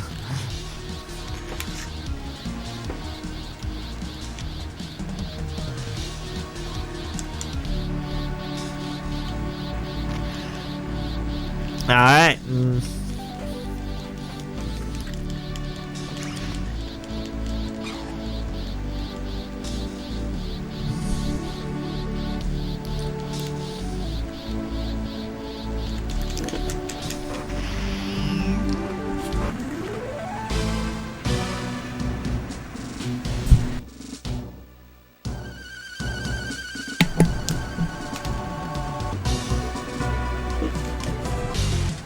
And that is the end of chapter 6. On to chapter 7. So how many people in chat like Super Saiyan 3?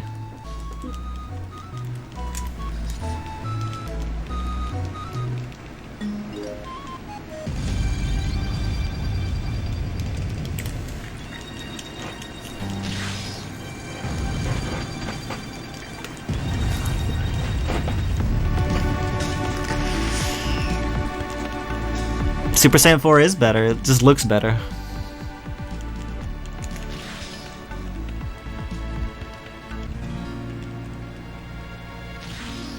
Oh, interesting. Alright, so I'm gonna do this just for the style points. It really does nothing, it doesn't save time, it actually loses a second of time for doing this, but I'm gonna do it anyway because it's funny to me.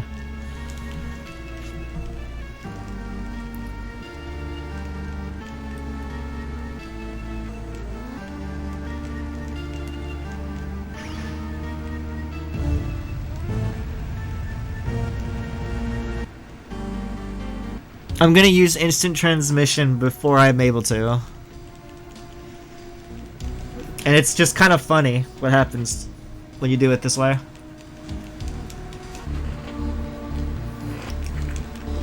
So now Goku is teaching Trunks and Goten how to fuse. And in this game, it's like a little mini game. Like, it was kind of what like Budokai 2 did, where you had to put inputs in a certain order. Well, in this game, there's one order that works every time. And we're just going to use that, which is up B, left down A. Every time, if we use that every time, it works every time.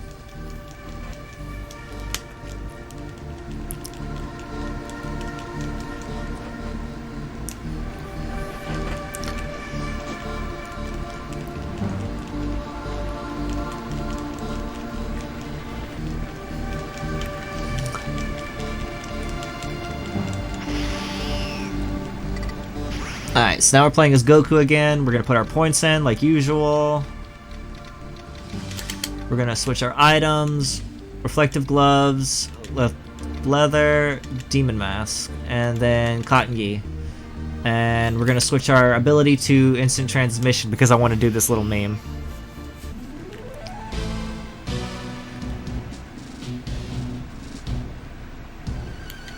Alright, so I need to be really fast with this if I want to be able to do this.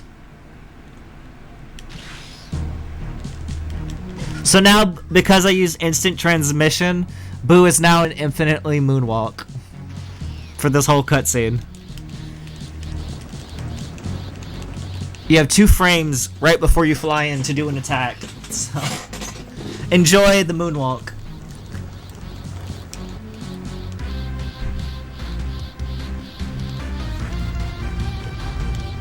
And Super Saiyan 3.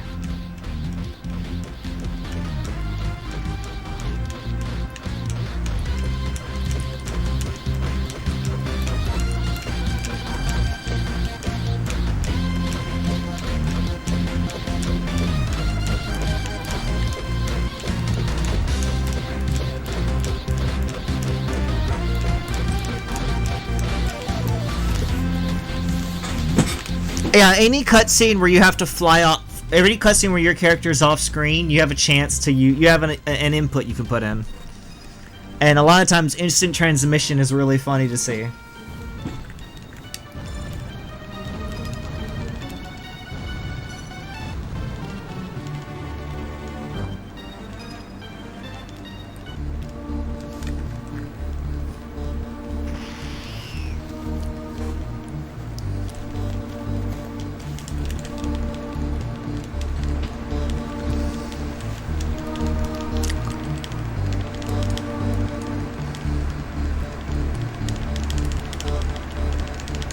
And it also registered as hitting him, so that's why he just started aggroing. And just started walking towards you. If Goku hits him from behind, he just starts walking backwards, and it's really funny. Luckily, sadly, we got the down one.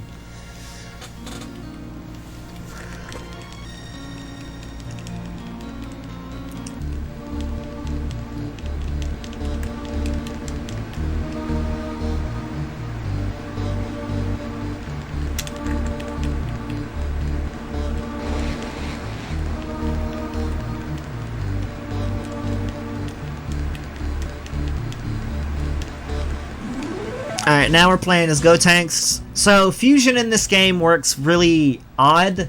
It adds up both the stats of the people who are fused, and then averages them out, and that's whatever your stats are.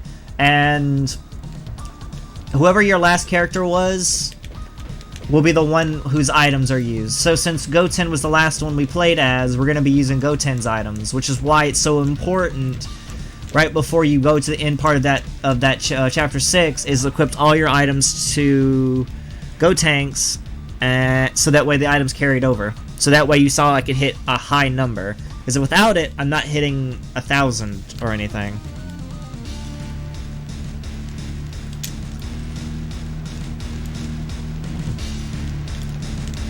Also, interesting fact, Super Saiyan 3 is bad in this game. Not because it doesn't really give you much of a bonus stat boost, but mostly because your energy drains so fast. The only time that it's actually worth doing is when the story automatically does it for you, because then you don't have the energy drain.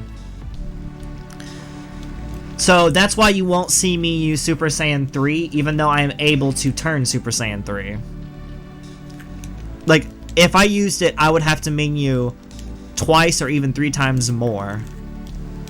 Which is just wasting time, since you already pretty much one-shot every trash mob in the game.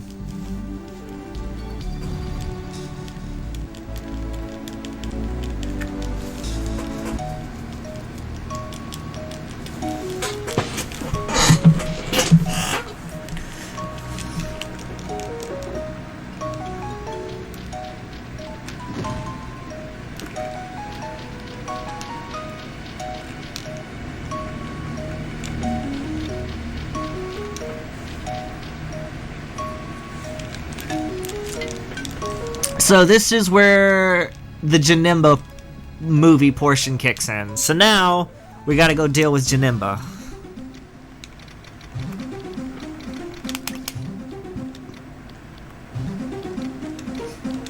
So our menus again, weighted gear, sneakers, and then what we're gonna do is we're gonna wait here for a second for the hand to appear up, then go Super Saiyan, because if we go Super Saiyan now, he's just gonna punch us out of it, and it's annoying. Have instant transmission on our ability list. So now we're extremely under-leveled here. So just about killing one thing will give us a level up for a little while.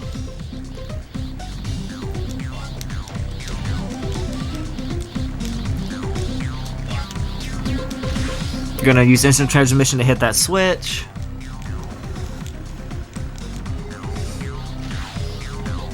Then run over to the next screen.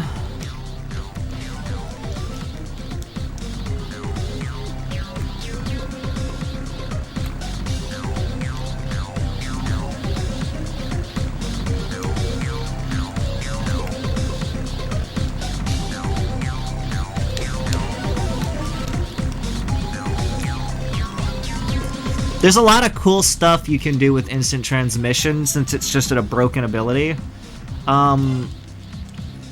If y'all really want, I can show you like a broken, pretty much skip. Well, it's not a skip. It's getting out of a boss fight with instant transmission, but you can't continue until you beat it anyway.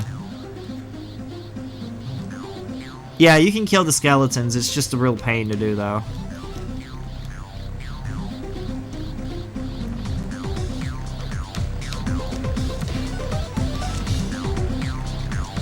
Oh, sweet. So that was called instant transmission wall skip, technically. If a enemy is near spikes or anything that can cause damage to you, while you do instant transmission, instead of teleporting back, you'll stay where you take damage. So there's like a lot of cool implications that you could do with that.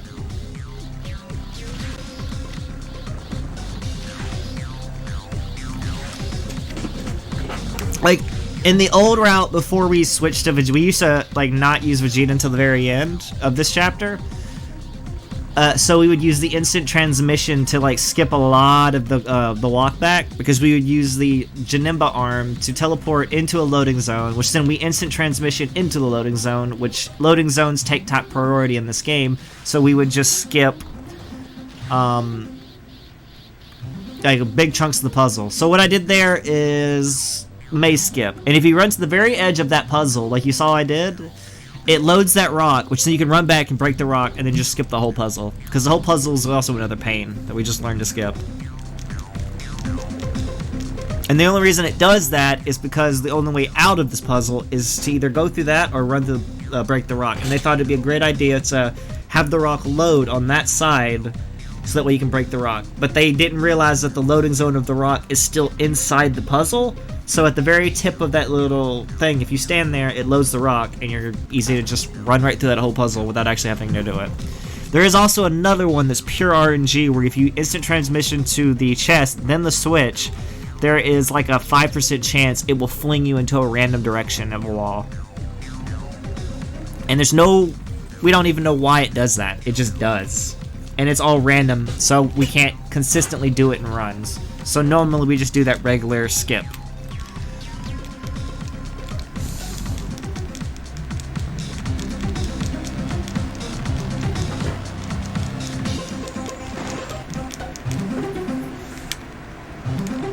And he hurt the puppers. Oh no. And then Boo's like, it's okay, I'll just heal the puppers. While Mr. Satan runs up and beats them up. Get him, Hercule. Hit him so hard they just flew off screen.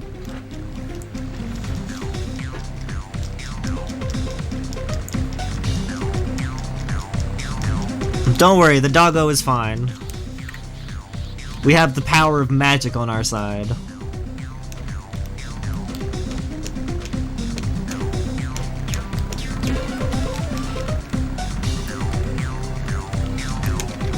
So now, Vegeta is extremely underleveled since we had no chance to play as him. So now, we just need to level him up to where his next level door is. So we do our normal menu for leveling. And we put our points in so that Vegeta can catch up a bit. As soon as Super Saiyan gets off cooldown, we go straight into it.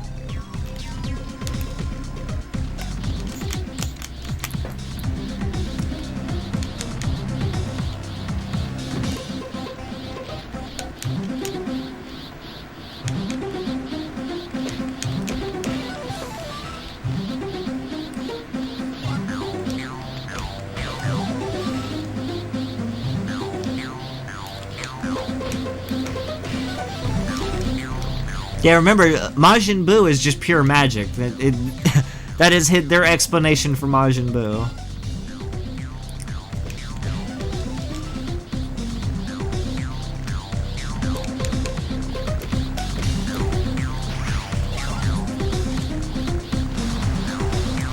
So, would y'all like to see me kind of break the game a little bit? I need to know this before I get to the next level door.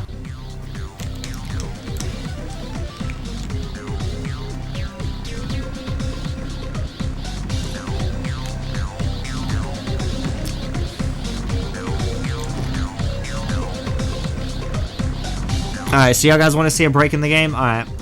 It's a time loss, but it's not that much. I also might need to save the game, because it can soft lock the game.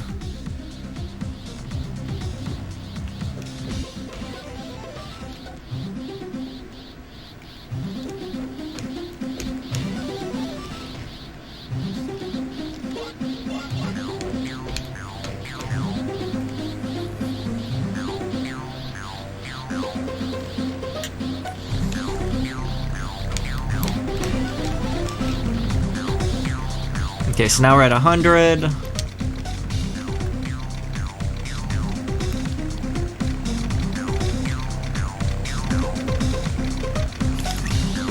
Alright, so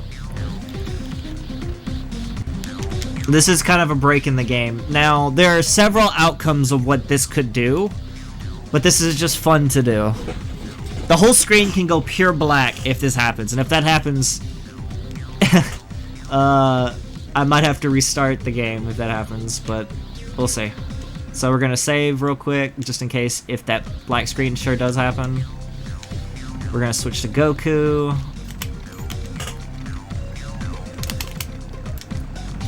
We're gonna go to Peel Off Glove, Sneakers, Ox King Hat, Mystic Ages, and we're gonna sit on Instant Transmission.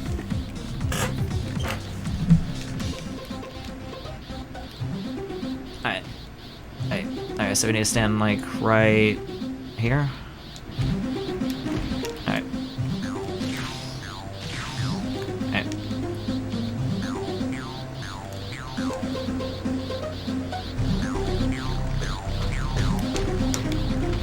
Alright, we need this attack right here. We need it to teleport right in front of the door. It's really fast too, so it have to be. Alright, it's not gonna happen.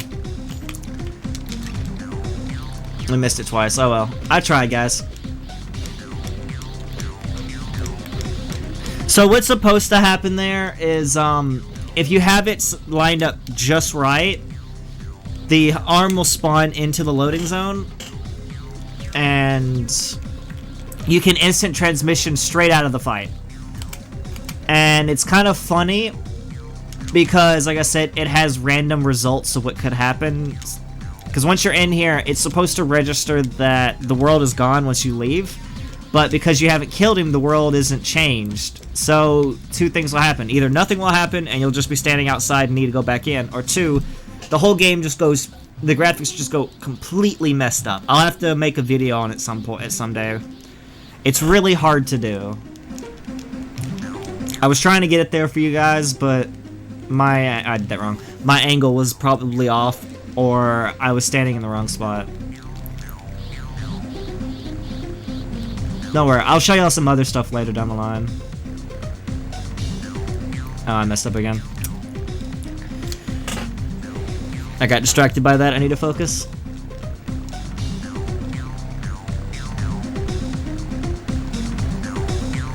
Up, B, left, down, A.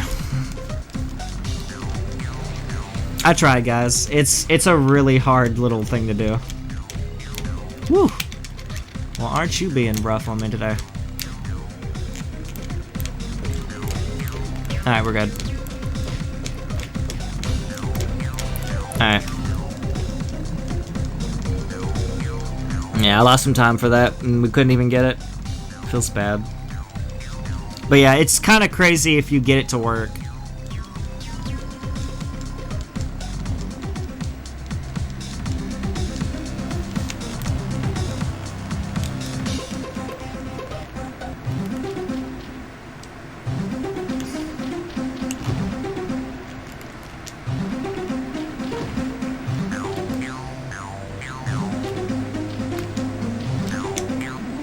So now we're going to teleport back, and then we're going to find out that...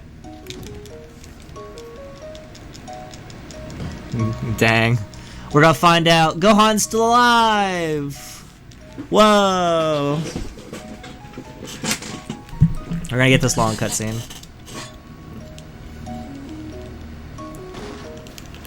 Yeah, I'm going to lose a minute here because I tried to do that little glitch to show you guys. Oh, feels bad. Oh well.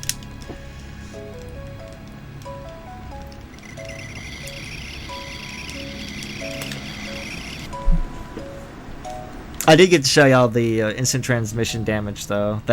It's very rare for it to happen, because it's very rare for an AI to enemy just to run into a spike. But then I saw it, and I was like, I might as well go for it.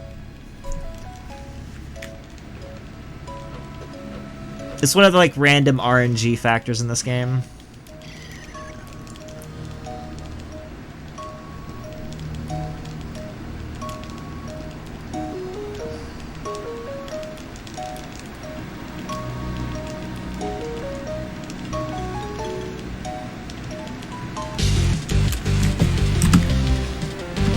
Alright, boys, chapter 9. One of the worst chapter in my opinion.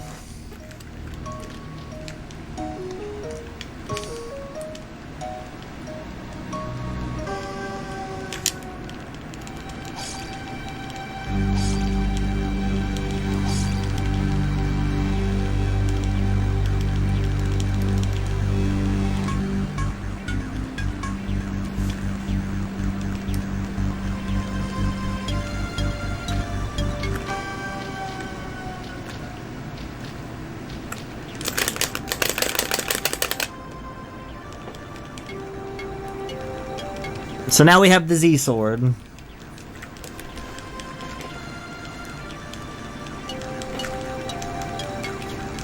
And now we're gonna break the Z sword.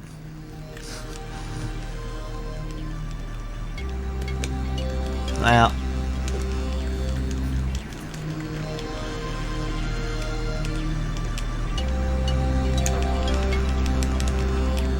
Oops, we broke the Z sword.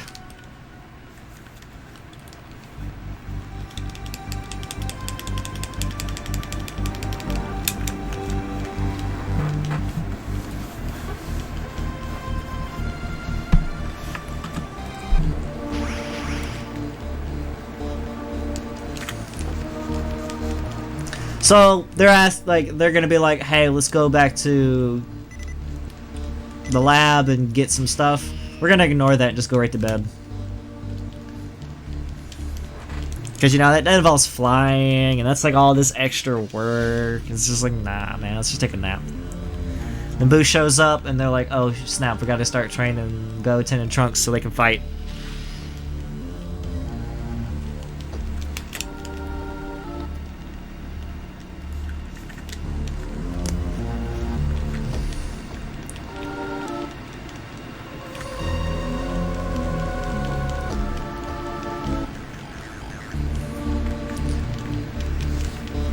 So, for the first one, we're going to do a quick little fight. We're going to hope for no crits. Good. So, free level up. No, Dylan, no. Oh, yeah, shout out to Dylan, who was one of the original runners of this game. It took us forever and a bunch of rerouting to actually beat his time. Pilos gloves, sneakers, Mystic Ages, and Ox King's hat. Note to self, if you ever walk out as Goten and see Goten standing there, go back into the room and walk back out. Because if you talk to Goten as Goten, the game crashes.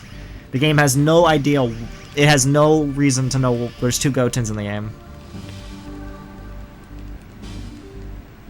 Yeah, that's true. That's also one of the glitchier flight pads.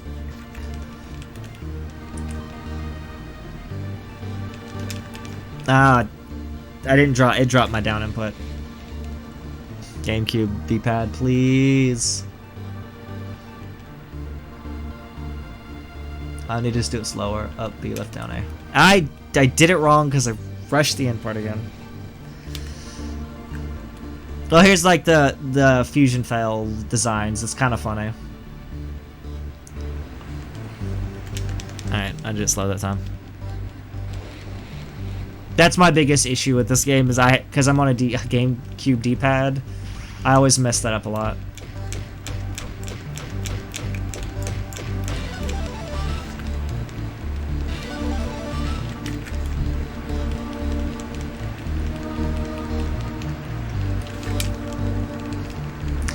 So now Boo's mad that he's in a fight. Piccolo's like, oh no, we're doomed, so he destroys the exit. So now we're trapped in the hyperbolic time chamber.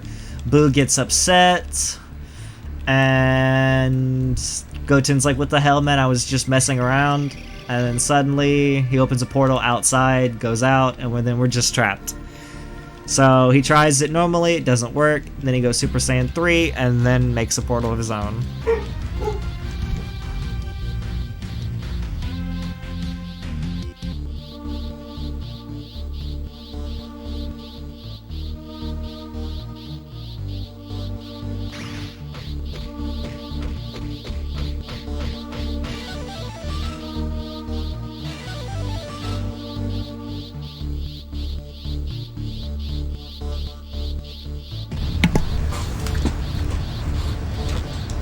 And now we're doing the Super Saiyan 3 Gotenks fights.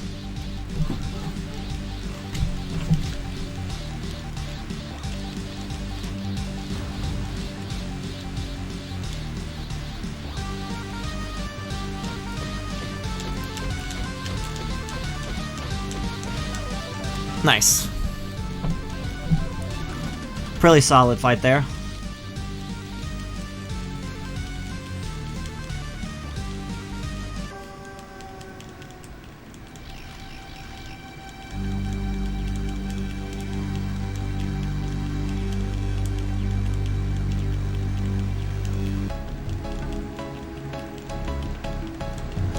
So this is where this chapter starts to become bad. So now we have Gohan back, and now he's 110, but the next level door is a 140 door, and there's really nothing here. So you're gonna just see us hard grind for a while.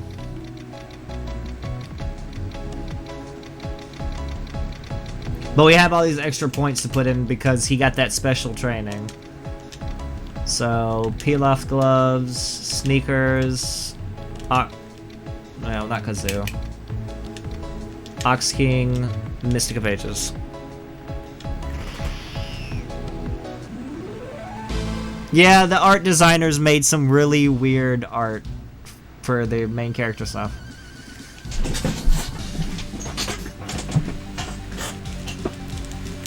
So Gohan shows up. This is his famous line where he tells Super Boo he's going to kill him.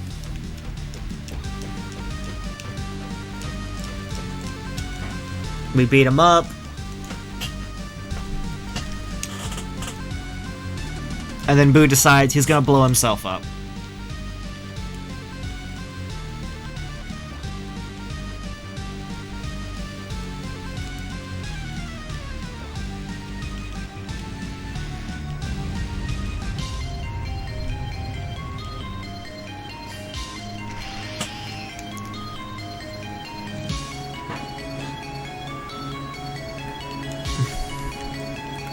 So we're gonna find Hercule passed out in the desert.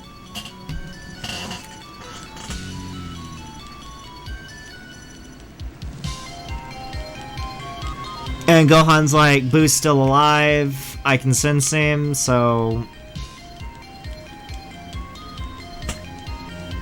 He's like, yeah, we're gonna have to find him where he went and beat him up again. Except now, there's a level door, so now we have to grind again.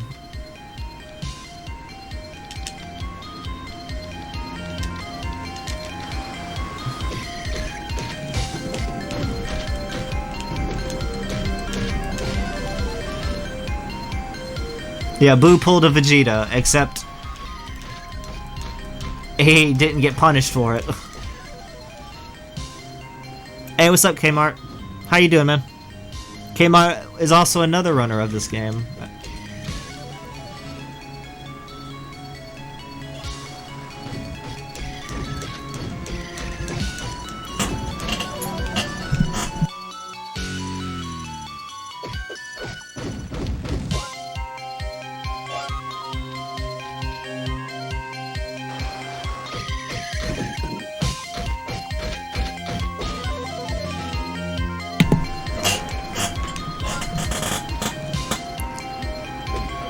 So we're gonna be here for a while. If you guys need to go use the restroom or get some popcorn or, you know, get ready for the next runner, This would be the proper time to do it, because right now all it is just leveling.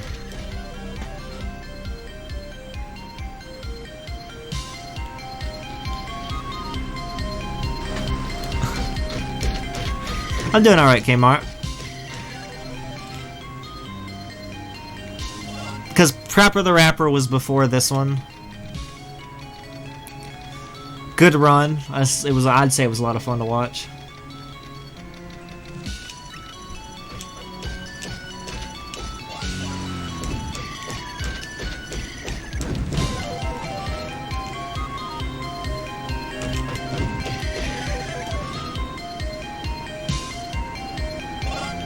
Oh, wait, okay, so this could be a weighted gear, or this could be silver tons. Oh, yes, we got in 100 ton, boys. This run's RNG is godlike.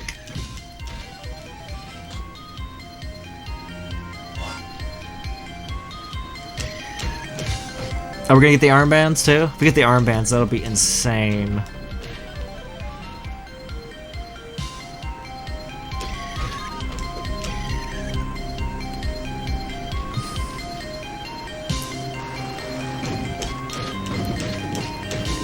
A 100-ton gear, weighted gear, is the best weighted gear you can get for any percent.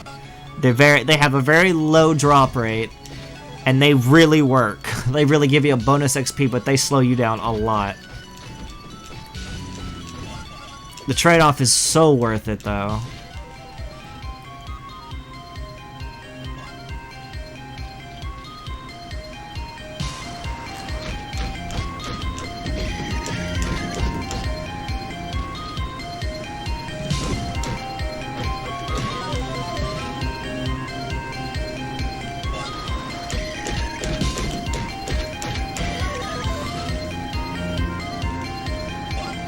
Once we hit 30, we can put on the gear, I think. Put some points into strength. So, wait. What is it, 34 still? It's been a while since I've used these. Yeah, so 131.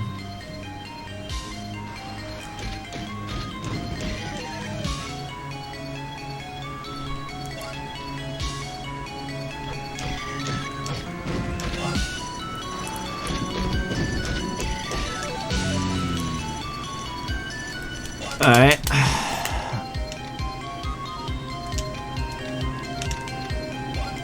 Now we're gonna be moving really slow. But the trade-off is we're gonna get a crazy amount of XP per kill now.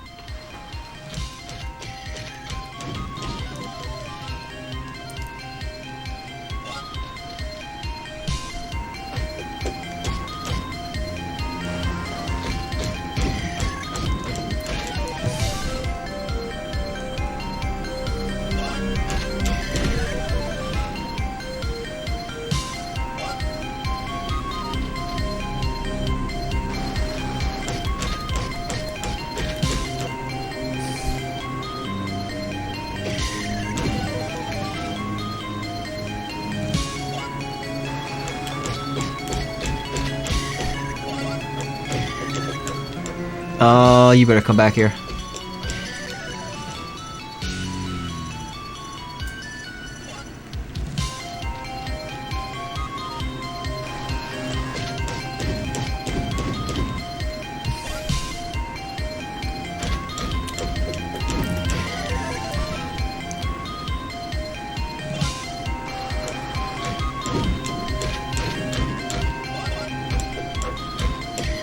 Fancy suit.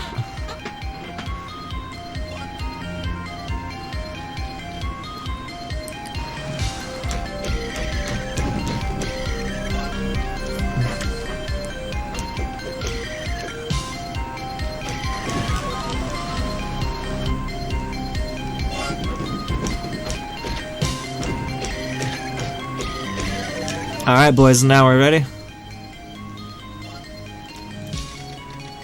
Put our points in the strength, move over, switch this for Pilaf's gloves, switch this for sneakers, switch this for Ox King. Break the door, run through.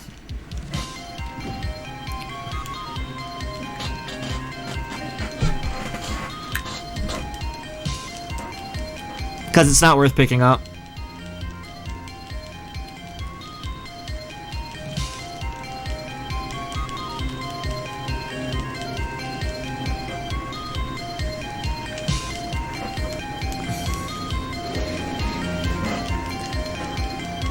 You can switch to Go Tanks.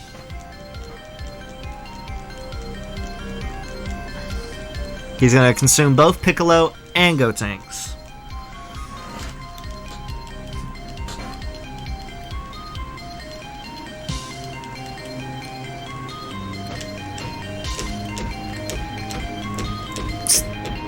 Too many crits. Gohan, calm down with the crits. We don't need crits. So now, we're gonna switch to Goku. Back to Goku. Elder Kai is gonna sacrifice himself so that Goku's back to life.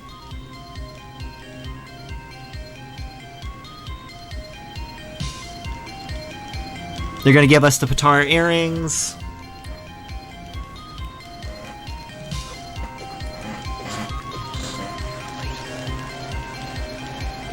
We're back. We instant transmission back to Earth, and we're like, Gohan, catch, and Gohan fucks up.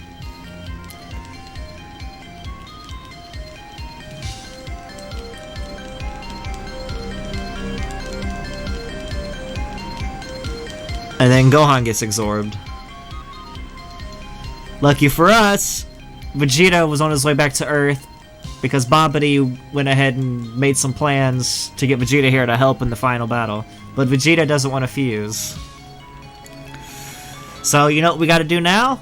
Another grind section! Well, yay! Well, now we have to get Goku to 140. Because they couldn't come up with any other way to do this. Like, no, seriously, this sucks. This is the only downside to this game, is this horrible grinding sections. Except Goku's is a lot more riskier.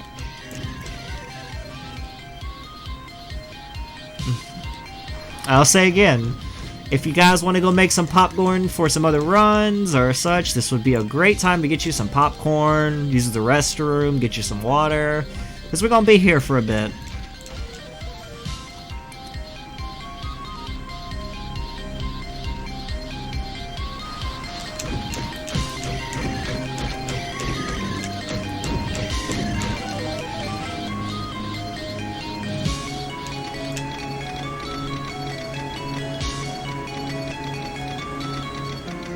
The only difference between this and Gohan is this is very scary. This is the part where weighted gear becomes... like, weighted gear can change a lot of how fast this run is. If I have no weighted gear, this will lose a lot of time. If I have some decent weighted gear, this will save time. This is why gear drops are super important in this game.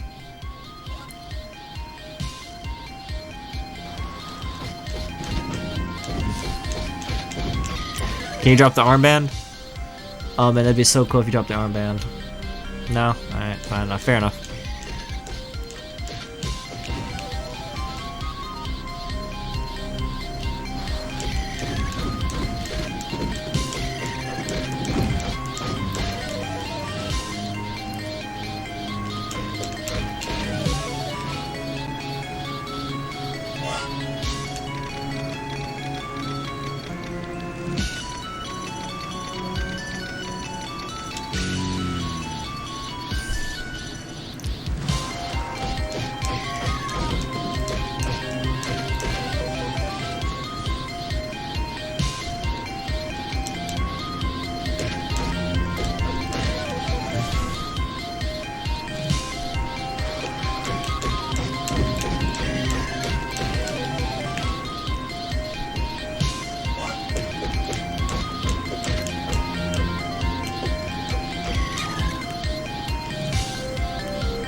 Did you ever explain what ends is?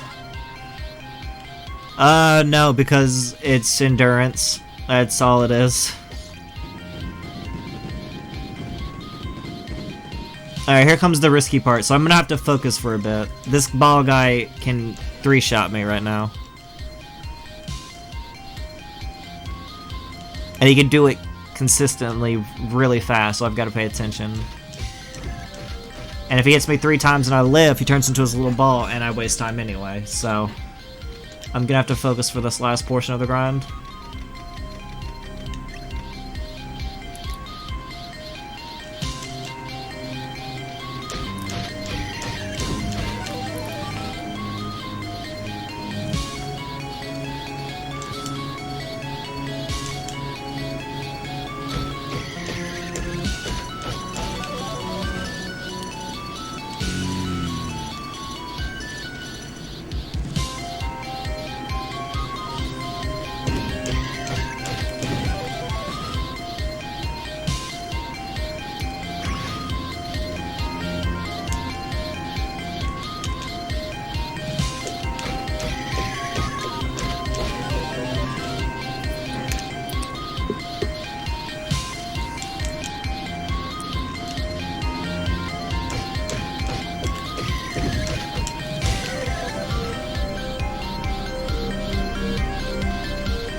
Alright, now we can get back to the story. Do our quick menu here. Peel off gloves, sneakers, Ox King. Save the game, because this actually has a chance to soft lock here.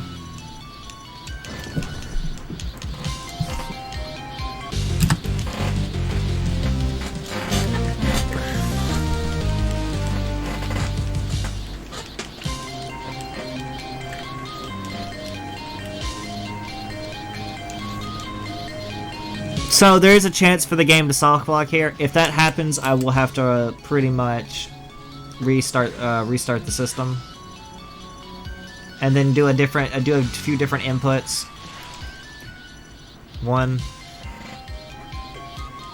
This game has exactly 12 chapters. 11 chapters are in the run. The 12th chapter is just pretty much the credits. That's 2. The way the soft lock works is I would end up hitting Super Boo in a way that he would just fly off screen and never come back. And that's 3. Okay, so we did not get the soft lock.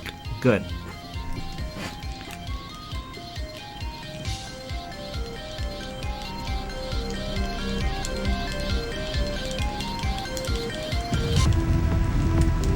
Alright, now we have Vegito.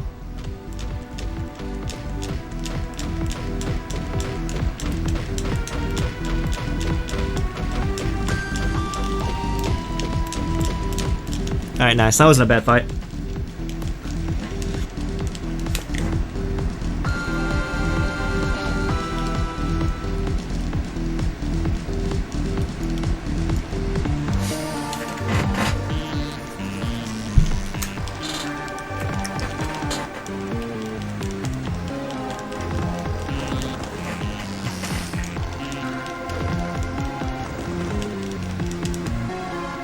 We're gonna switch back to Goku instead of playing Vegeta.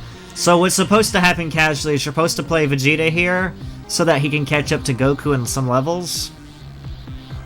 But we're gonna ignore that. Because Goku's faster and he's already at a high enough level.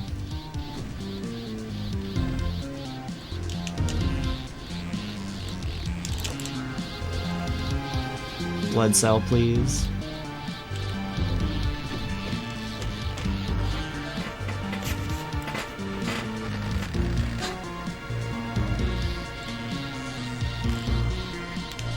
Hey, it's no problem, man. You gotta get rest. You've been up since way early. With your Pringles.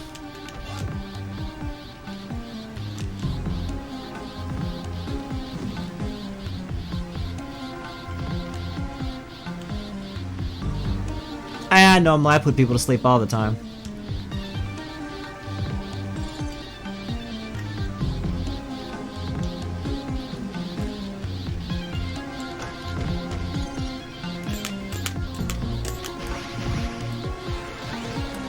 I had the wrong ability.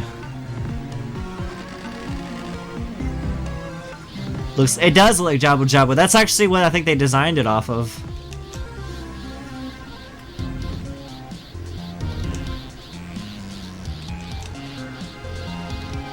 So, inside of Boo is the most glitchy area in the game. There's a lot of cool theoretical skips that haven't been implemented in the run yet. But there's also some crazy stuff too. So, and I'll show you some as soon as we get to, like, the second chamber.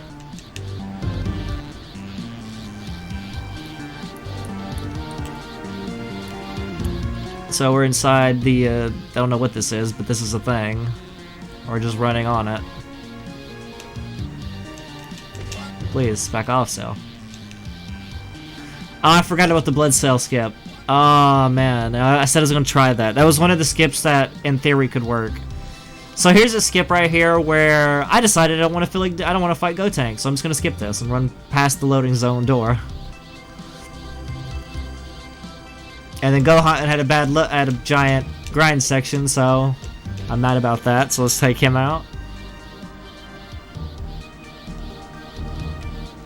So there's supposed to be doors blocking you, but for some reason on the right side stomach sides you could just skip. So Piccolo, we can just straight up skip.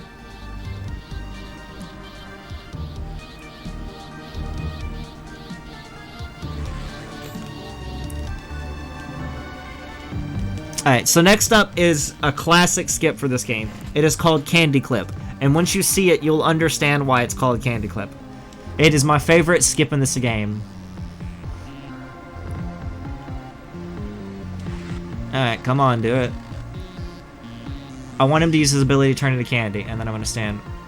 There you go.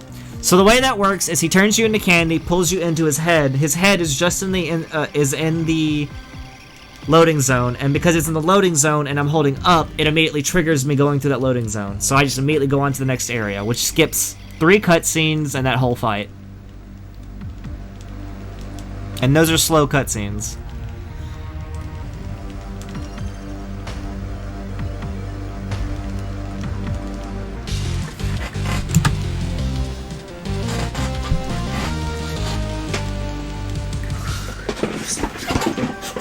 Cell Saga was immediately restored after 5 seconds.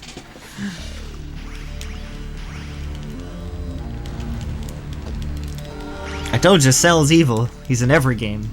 Just don't let it fool you. He just takes many forms.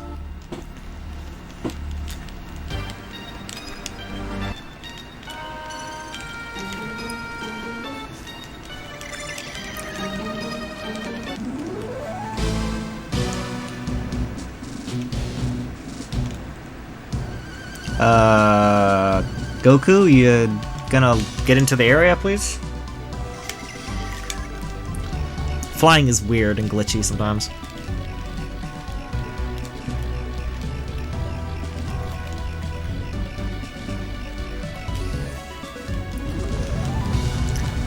And on said this, we blew up the Earth.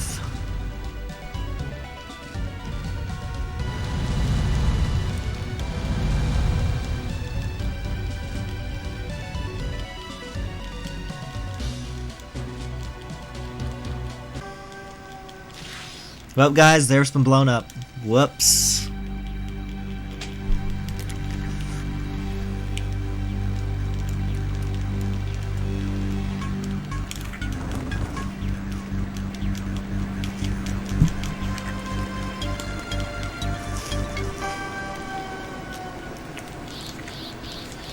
So now Vegeta and Goku are gonna play rock, paper, scissors. Who gets to fight Kid Buu? And Goku wins. So now we get to go Super Saiyan 3 again! Woo!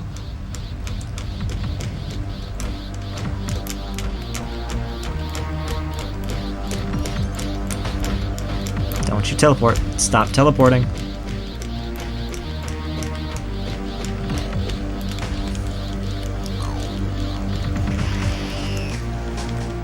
And here comes the second hardest fight, the Vegeta portion. So right now, Vegeta is super under level. He is about 40 levels way underneath. So I'm gonna have to play this very cautiously. So first we're gonna start off with a safe strat, use a Big Bang to lock into position, and then wail on him.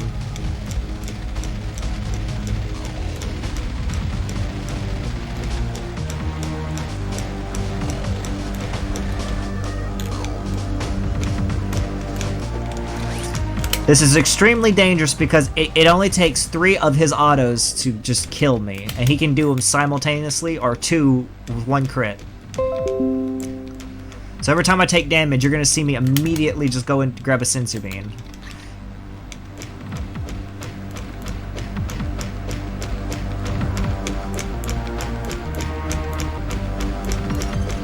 Don't teleport. Stay in that corner. Stay in that corner. Don't crit. Damn it. Vegeta, I told you not to crit.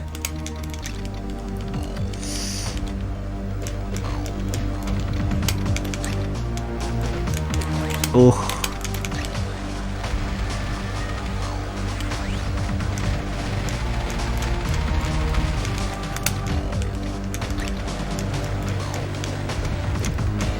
Okay, we're past it.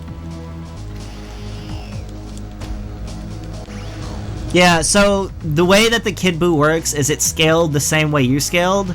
So because we scaled all our power into strength, his Kai attacks are worthless. Which is why this fight's very scary, because he's got extremely boosted punch. Which is why he can kill us in 2 hits. So we're back to Goku.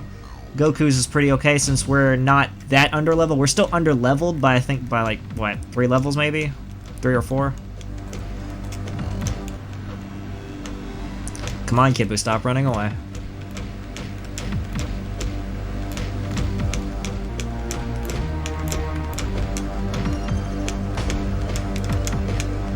So now we have to deal with 2. This is a thing he does. It's a pain. I just have to kill one of them real quick.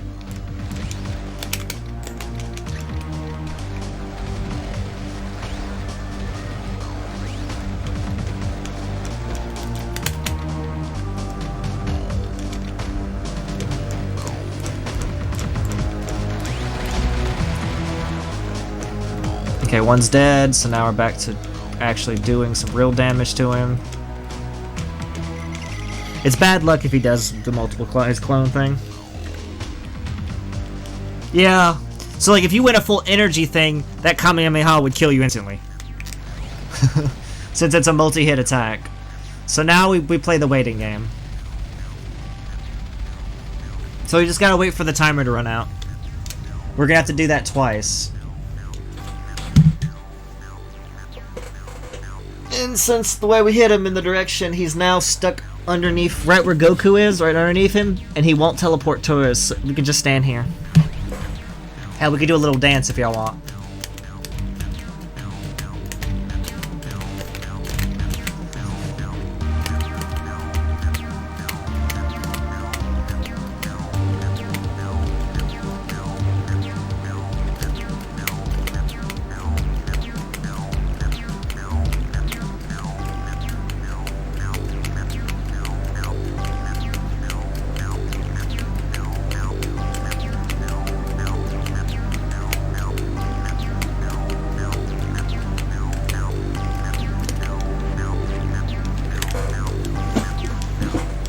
We're gonna fly back to our positions.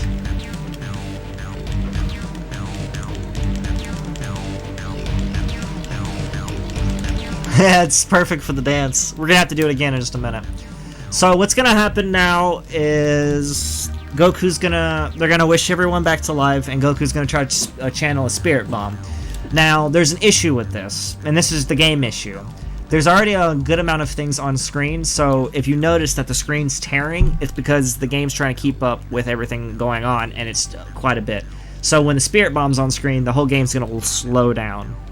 What I'm gonna do is, as soon as I have ability to move again, I'm gonna pause the game, so which then that despawns the spirit bomb, and then I unpause it. That way, I don't have to deal with the slowdown. It's gonna be really fast. So everyone's wished back on Earth.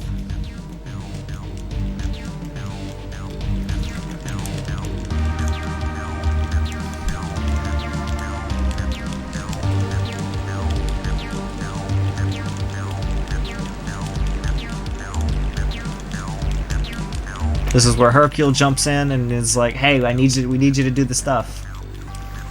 And Vegeta's like, okay, so here it is. So if you notice everything's slowing down, I'm gonna pause the game. That should despawn the spirit bomb, which then I'm gonna use a big bang to push him into the corner, and then we're gonna go right back to our safe spot. And then do a little dance again for the timer.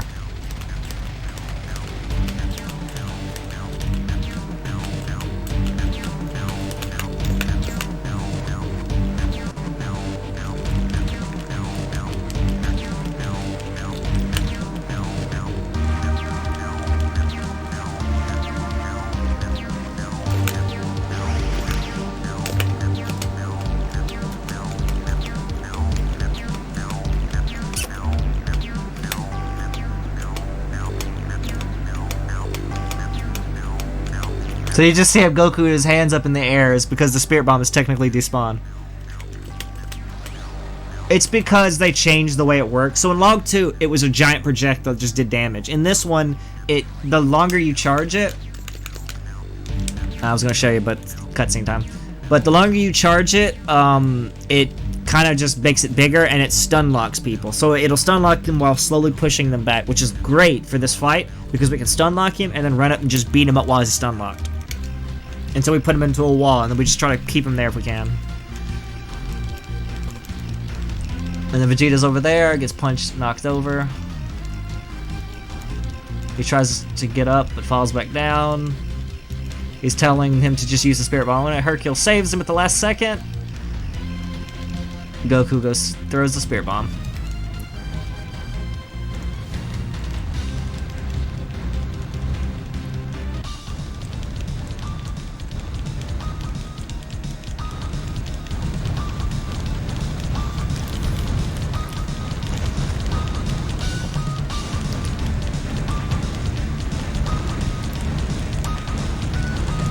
And then we're gonna have a little button mash mini game.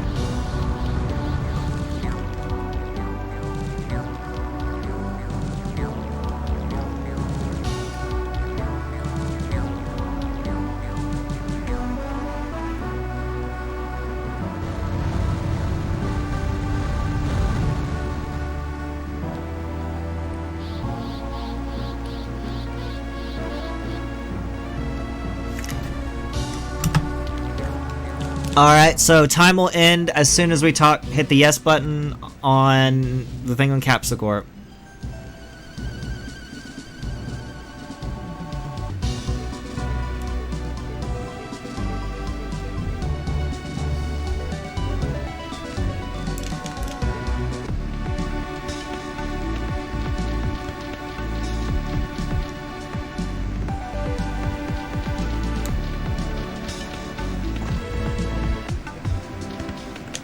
And time.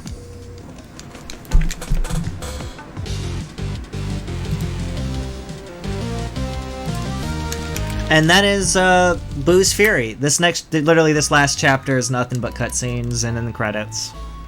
So we decided to cut it there.